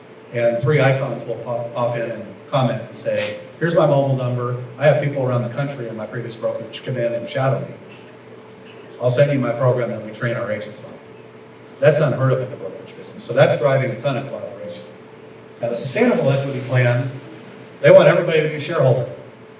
You're going to get shares on your first transaction. You're going to get shares when you cap. You're going to get shares every time you introduce an agent and they join the company. And these all go into an equity award account that's on your enterprise dashboard. And you'll see them accumulating there. And the final thing, and this is one, if you do a fair amount of production and plan to do production, where you think about that quadrant of having the system pay you, you can take 5% of your gross commission. So imagine the difference. You're at a franchise system where you're paying royalties. A lot of times they're 5 or 6%. EXP, you can take 5 or 6% off the commission and buy stock at a 20% discount. This is unrestricted NASDAQ traded stock, and there is no cap on it. I told you about Andrew Franklin, right? He's got a big business, a big team. That item alone made him $129,000 his first 12 months at the company. He didn't sell any of it, but his profit at 20%, at 5% of his GCI was $129,000.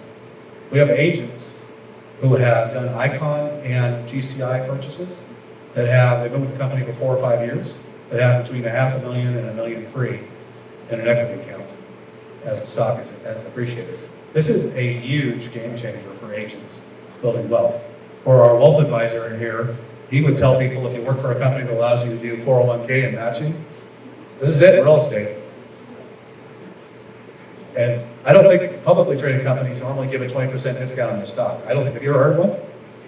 This is the biggest discount I've ever seen on a program like this. See, we snuck in the financial advisor. Well, we did. I can tell you, well, he's going to answer the question. I know just met him at the door, so this is not a planted question, but if he was your financial advisor and you were an agent, I think he's going to be telling you, you better take a serious look at this if you're a real estate agent. Well, think about the analogy part with condos in the market. Well, the analogy is if you think about Lyft, and if you had equity in Lyft 20,000 10 years ago, and now you have, that's the same concept. You're going to earn a lot. Yeah, you absolutely are. And it's one of those things where you think about getting over into the investment side of things, you're going to do buyer, seller, investor transactions anyways. You're going to take 5% of the commission, and instead of spending it on drinks and partying and travel, and you're going to get 20%. On top of that, it's a big uplift to your income. You're going to get shares for doing activity you're going to do anyways, which is first transaction and capital if you're growing your business. And then 96% of the agents that come into the EXP are organic, which means agents did a co-broker transaction with them. They introduced a cousin, a friend, a brother. They basically bring their friends over to check it out, and they end up growing. You get the equity no matter what. Unlike the franchise system that I used to work for, we have no team leaders. I don't work for EXP. I'm an agent just like you. I'm up here because I do a lot of these presentations all over the country, and David asked me to do this, but we want to create as much wealth. My business partner and I, if you talk about our vision is to have 25,000 plus agents who look up at the end of their tenure in real estate and say, I'm able to exit with dignity, which means they don't have to do production forever, right? We've all seen them run around the marketplace. The old agents that open the door for you and they can't go to the second floor, right? People are laughing because they're out there. Or you're in your office, you're like, oh my God, I can't believe he still is in the business. He didn't have this 20 years ago. This is how you get out of the business and get out of production if you want to. Most people don't ever have an opportunity unless you work for a startup and it goes public, and you work for Google when it went public. This is the equivalent of that, and the analogy on Lyft and anything else. So revenue share, I'm going to give you the example of why we did it, and then I'll go through what this means. And this is a confusing chart, so I'm going to explain it in plain English. In the franchise systems, my business partner joined Keller Williams in 1993. They sold regions. Most of them did this. Remax did it in the early 90s too. And they sold regions to people. It was a beauty contest, and you had to be politically connected. You had to spend literally millions of dollars between the down payment and the payoff for the right to get paid part of the royalties. In the case of Keller Williams, it's half and half. The regional owner keeps half, and Keller Williams International gets half. So keep that concept in your mind, right? That's that whole, I own a business, and I own part of a system, or I am an investor where I'm getting paid from a business operation. We don't have royalties. So very simply, EXP takes part of the company dollar, right? We cap on an 80-20 split at 16,000, and we take part of the money. And what we do is we pay it back to reward the agents. And essentially think of it as your virtual region. Doesn't matter where the agent is. They could be in Miami, they could be in Boca, they could be in Atlanta, they could be in Dallas. Doesn't matter in the world. Because we have a system set up where the company carves off part of the company dollar. And they have no restrictions on it. You don't have to apply. You don't have to buy anything. You just do what you naturally do, which is do transactions. And people are going to ask you, much like they did David and a number of other of you that are at EXP, of, hey, what's up at EXP? Why did you guys move over? That's the number one way that it occurs. You heard me talk about a little bit of my numbers. I've been here 2 years. David just moved over more than 150, almost 200 agents in one swoop. I started with 0, and I have 32 that I brought in. And I've got 600 and growing in my organization. My business partner has brought in 58. He has 9,000 agents now this week. Thanks to you. 9,000. 9,000 agents in 50 states and all the provinces of Canada. He is approximately 70% of the size of Compass Realty. And he's a guy that moved from Texas to Puerto Rico. He's been there 4 years and 10 months. The only thing he has ahead of you is he started 4 years and 10 months ago when there were 477 agents in the company. It took us 10 years to get to 24,000 agents. We hit 20,000 this summer. We're going to add 20,000 agents a year, every year moving forward and more. So the opportunity is actually bigger, right? The most common question I get is the gig up? Are there more opportunities? David just lit the grass fire here in South Florida. He really did.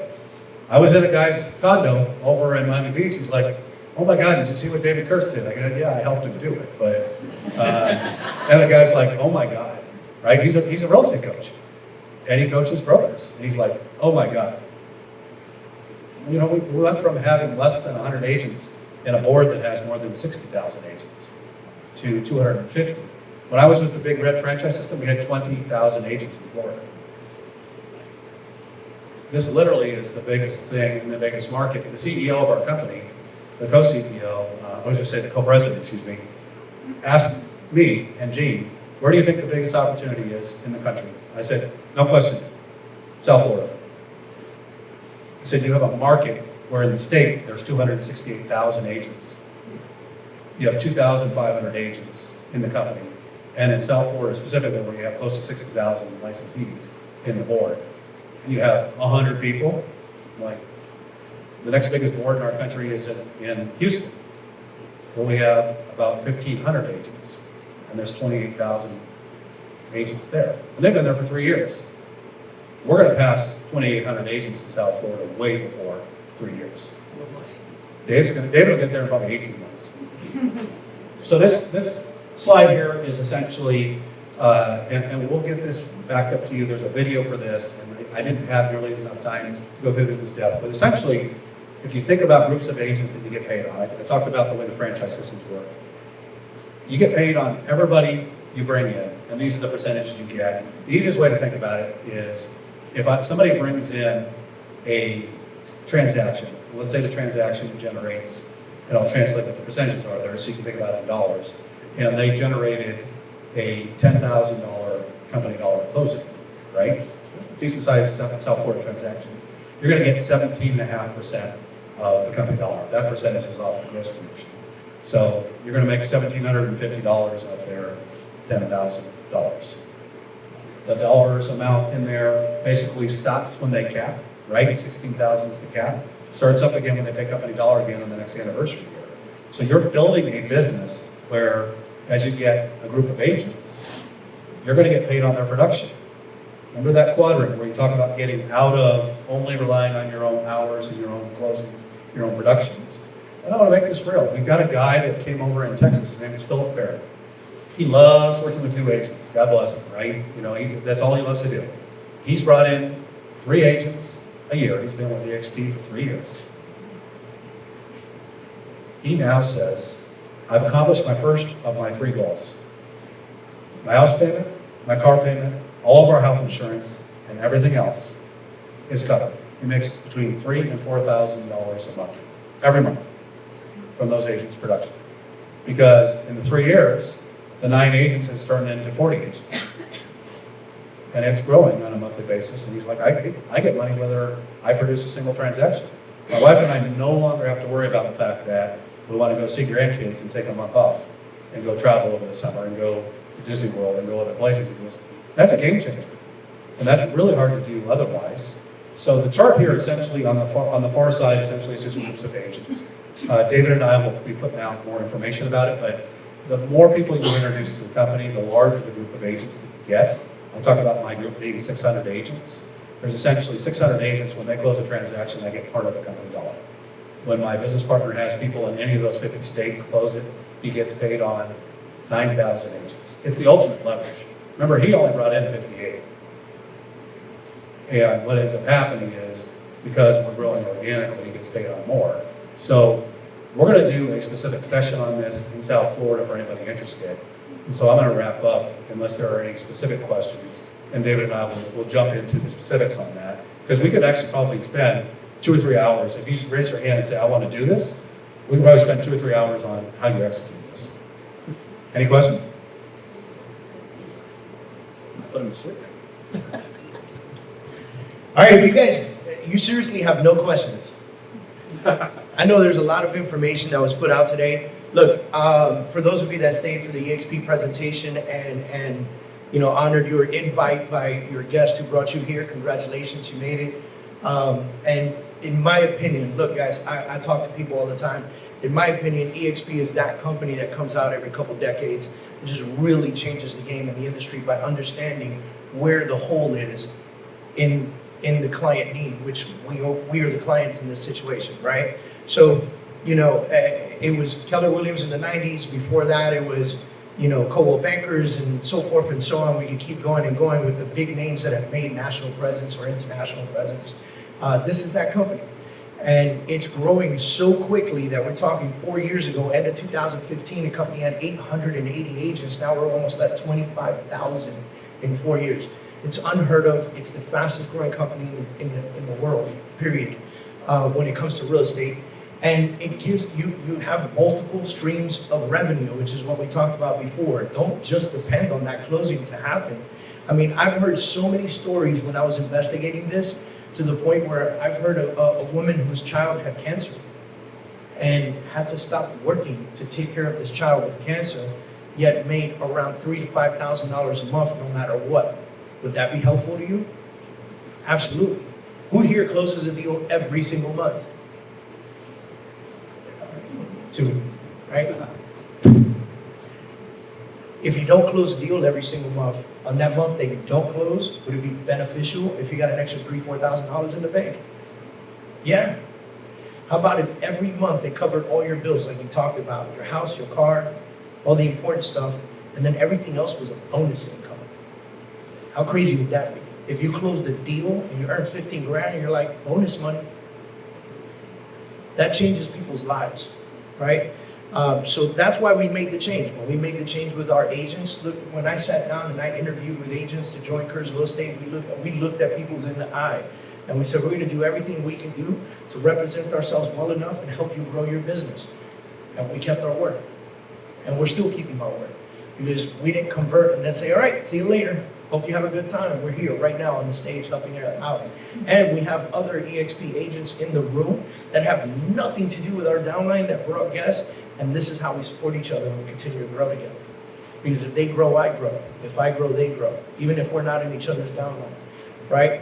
The first ever EXP agent in Miami-Dade County, no one even knew who the company was. She joined the company how long ago? Like 3 years ago? 3 years ago? And she came to my house to meet my top 20% agents who were having a conversation with Gene, who is his business partner, the one with the 9,000 agents.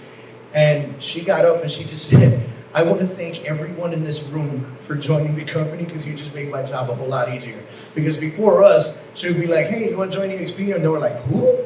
What are you talking about, right? And we made so much noise coming on the market that now it's easier for her to have a conversation because she could say, hey, you know that big ass company that just joined us? Like, this is what we're about. Come learn. Why do you think they did this? And it was a big opportunity for them.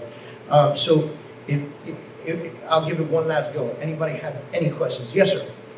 So not having brick and mortar, bringing on new agents, the training for those agents, is there some kind of mentoring program or something? There is. All right, so that's a great question. There is, if you're a brand new agent and you join the company, they will assign a mentor to you. How beneficial would that be? If you're a new agent, you join the company, and all of a sudden you have a mentor. Okay. If you have a mentor to help guide you through your first few deals. How many of you had a mentor when you first joined the business? All right, 5 out of 100. All from your company. All from my company, except her. But most people did, or most people didn't. I didn't. When I first joined the business, I went to Exit. You guys remember that company? Do they still exist? Oh, no. All right. I went to that company and I joined them, and it was just kind of like, all right, I was a number. Thanks for joining us. Let us know if you need anything. And then you would call somebody and there was no one there to help you when you needed something, right? So I didn't get any assistance or help. Really, I can honestly tell you from my heart, I had no mentor for a very long time in this business. For a very long time. Now I'm thankful because now I have a lot of people I can go to and talk to. Yes, ma'am.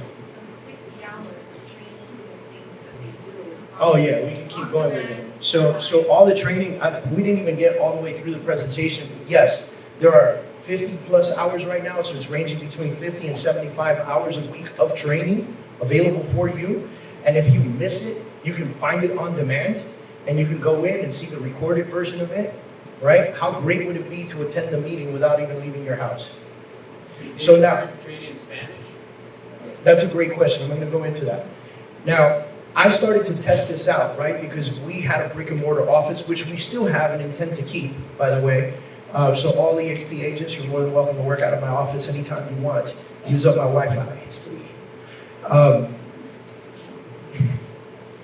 We would do training in the office and we would get a decent attendance, right? We would host training in the office and we'd get a great attendance. I started testing it out and I held a 16-week online mastermind webinar, and I wanted to see how many people would react very well to that. And guess what? I had over 20, 30 people in that all the time, every single week, week after week, without a doubt. Why? Because they could do it from the comfort of wherever the heck they were. Home, car, unfortunately, I saw a lot of those videos. Sometimes they were in the office, so I had to go in my office and close the door. If not, I'd hear the echo. So they were literally in the office on the webinar listening to me from the other room, right? So a lot of great opportunities for you with the company. And I mean, we're gonna be around for one-on-one personal questions all day long. I just gotta tell you that, honestly, I'm very, very excited about this. Look, Jen, stand up for a minute. I gotta point Jen out. Everybody give Jen a round of applause. She's doing it. So Jen is a friend of mine, and for the last 3 years, I have chased Jen down to join our company. And her answer was always, no, this and that. She always beat around the bush, and I get why she didn't join. Well, a couple reasons. I think one of them was she didn't want to mix up friendship with business. And another reason was she wanted a brand that was national, that she could reach out far. I had one conversation with Jen about EXP and she joined. So 600 conversations for 3 years prior to that, one conversation with Jen. And the crazy part was, we were on the cusp of making the decision of whether or not we would join. She doesn't even know the story. We were on that cusp. Do we do it? Do we not? Do we do it? Do we not? I'm walking in my business partner's office. I'm like, Ray, man, are we stupid and crazy for doing this? Imagine, I have a company that we built in Miami with 200 agents who are about to transition them, right? And then I get a phone call from Jen. And she says, hey, man, do you give bonuses to your agents when they refer somebody to your company? And I was like, yeah, we give $500 For the first 2 transactions, $1,000 bonus that the agent does, but that's it. Man, I'm so tired of referring people to different companies and never seeing the benefit of it. And all of a sudden, this light bulb went off, and I was like, you got 5 minutes? And I explained to her what we were about to do, and I trusted that she would keep it quiet because we hadn't said anything to anybody. And she was like, Dave, that's genius. I want to know more. And we introduced her, and we kept going. She wants to say something, but I do want to introduce Glenn in the back real quick. If everybody can look at Glenn, come on up. Glenn is... I feel like I don't even need to introduce him without a round of applause. Glenn is the founder and owner of EXP Realty. Thanks for passing by, man. Appreciate it. Hey, I just messaged yesterday that I was going to be in town, and I found out about this event. So this is a last-minute addition, but thanks for having me. And anything you want me to just chat about, or Anything you want. Anybody have questions for the founder and owner? well, we're all owners. So that is true. So I met Glenn. He probably doesn't remember. We were at Inman, and I just had like a 10-minute conversation with him over a drink. And the first question that I asked him was, I said, by the way, I want to point something out. Number one, this is genius. Like, you literally built the fastest growing, one of the largest real estate companies without one single office. Now, up until this point, I actually thought that there were no retail offices, but there was like this huge corporate office in Dallas where everybody had corner offices, and like there was like cubicles in the middle with all the 500 employees. They don't even have that. He doesn't even have an office. And I found that so compelling, so interesting. So the first question I asked was, how did you come up with this? And he looked at me and he said, I was around for the last crash. And I realized that anyone who has extreme overhead can't survive a crash. So we created a company with very little overhead. Little overhead for our agents and no overhead for our owners, which we all are. So I thought that was fantastic. Yeah, no, that was it. In 2002, I started as a brand new licensee. I actually started on a team. 2004 transitioned to Keller Williams and built actually a large team at that point. Grew it up to about 45 agents. We actually ran it in multiple cities, and then we went independent in 2007, and then the crash happened in 2008, and I had 4 physical offices. I'd come from the technology industry prior to real estate, and realized really while we were trying to develop the new model that we had more power in our cell phones, even in 2009, than we had in our computers, and certainly had faster internet than we had back in 2002 when we were all on dial-up. And so the sort of light bulb was, eventually we're not going to have to go to an office to be in real estate. We'll be able to do it from anywhere, at any time, with anyone, and work on anything. And we really just went to solve, how do you build a real estate brokerage that's not dependent on bricks and mortar, and what would it take for me as a real estate professional to want to work there and actually build my business there. And that's what we solved every day. And then October 6th, 7th, 2009, we launched EXP, so we're just over 10 years old and 24,000 agents, and I think we got a couple things right, so it seems to be working.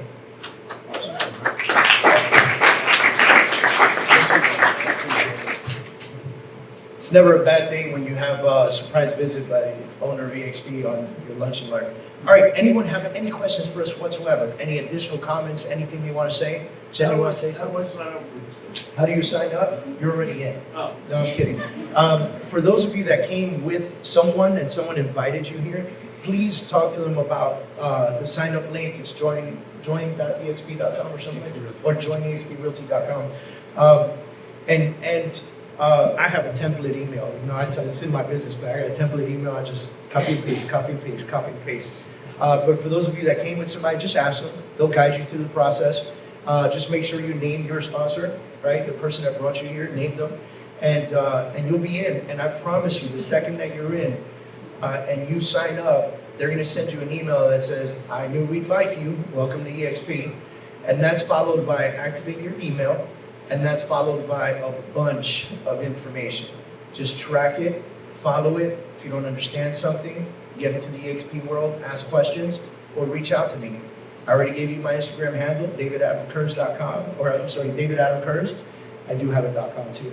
And send me a direct message. Let me know what you need. I'll point you in the right direction. I'll put you in front of the right people. And believe it or not, when I tell you the world is incredible, it really is incredible. And for those of you that don't know what the world is, it's a online campus, complete. That's where all the training is. That's where tech support is. That's you have your own avatar. You design yourself. Mine has a ball cap. He's really cool. I have 20/20 vision in the EXP world. All kinds of stuff happens. You know, I'm much slimmer. But the point is that I had needed tech support the other day. I needed to put a listing up. I had no idea how to get into the Sky Slope. I had access to everything, but I couldn't get into it, which is the back office software. I went to IT. I pulled a number, literally pulled a number. Seconds later, I was sitting down in front of them. 2 minutes it took her to help me out, fix me up, and get me in the system. That was it. I spent 5 minutes with her, by the way. 2 minutes of that was helping me get into the system. The other 3 minutes was talking about her being in Tennessee and me being in Miami and our launch, literally. So they're personable, they're helpful. There's over 500 of them ready to help you. But that, honestly, I don't want to keep going. That's it. That's all I got. If you have any personal questions for us, Kevin's going to be here. I'm going to be here. Glenn's going to be here. Jen's here. You want to talk about Lunch and Learns launching? Oh, yes. So we're going to be launching Lunch and Learns weekly here in Miami-Dade County. We're finding a location now. There's one coming up. Do you want to talk about yours real quick? Yeah. Yeah, when is it? November 15th. November 15th at Morton's in the Gables, in Coral Gables. Can we get the link out to everybody? Is there a sign-up link? Okay. It's very limited space, so in order to come, you have to bring a guest. If you are a guest and you just need more information, then come on over, all right? And it's limited space. Huh? Is there a charge? We'll send that information later. I don't know the answer to that. It's not my but we are going to host them. We're planning to do them every single Friday, except for obviously Thanksgiving weekend, Christmas weekend. When is Hanukkah? Hanukkah the same time as Christmas? All right, so I don't have to take off. And except for Christmas, obviously, and Thanksgiving, every single Friday we'll be hosting a Lunch and Learn. We want you guys to be able to come, bring a guest, and really go knee deep. We want to help each other out as a network. All right? Anything else before I forget? All right, thank you everybody for coming. Appreciate it.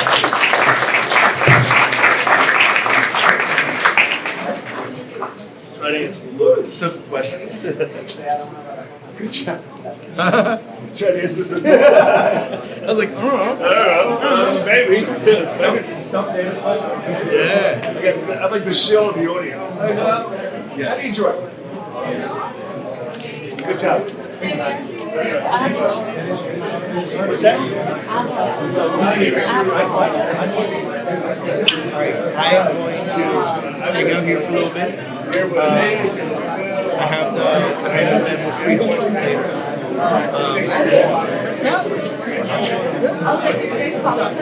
Yeah, I know. It's like, what do you want? This is the stand-up. Hey, thanks for doing this. Writing on. Writing is much more interactive. We're going to have fun with it, stuff like that. How long is that one? Your association is about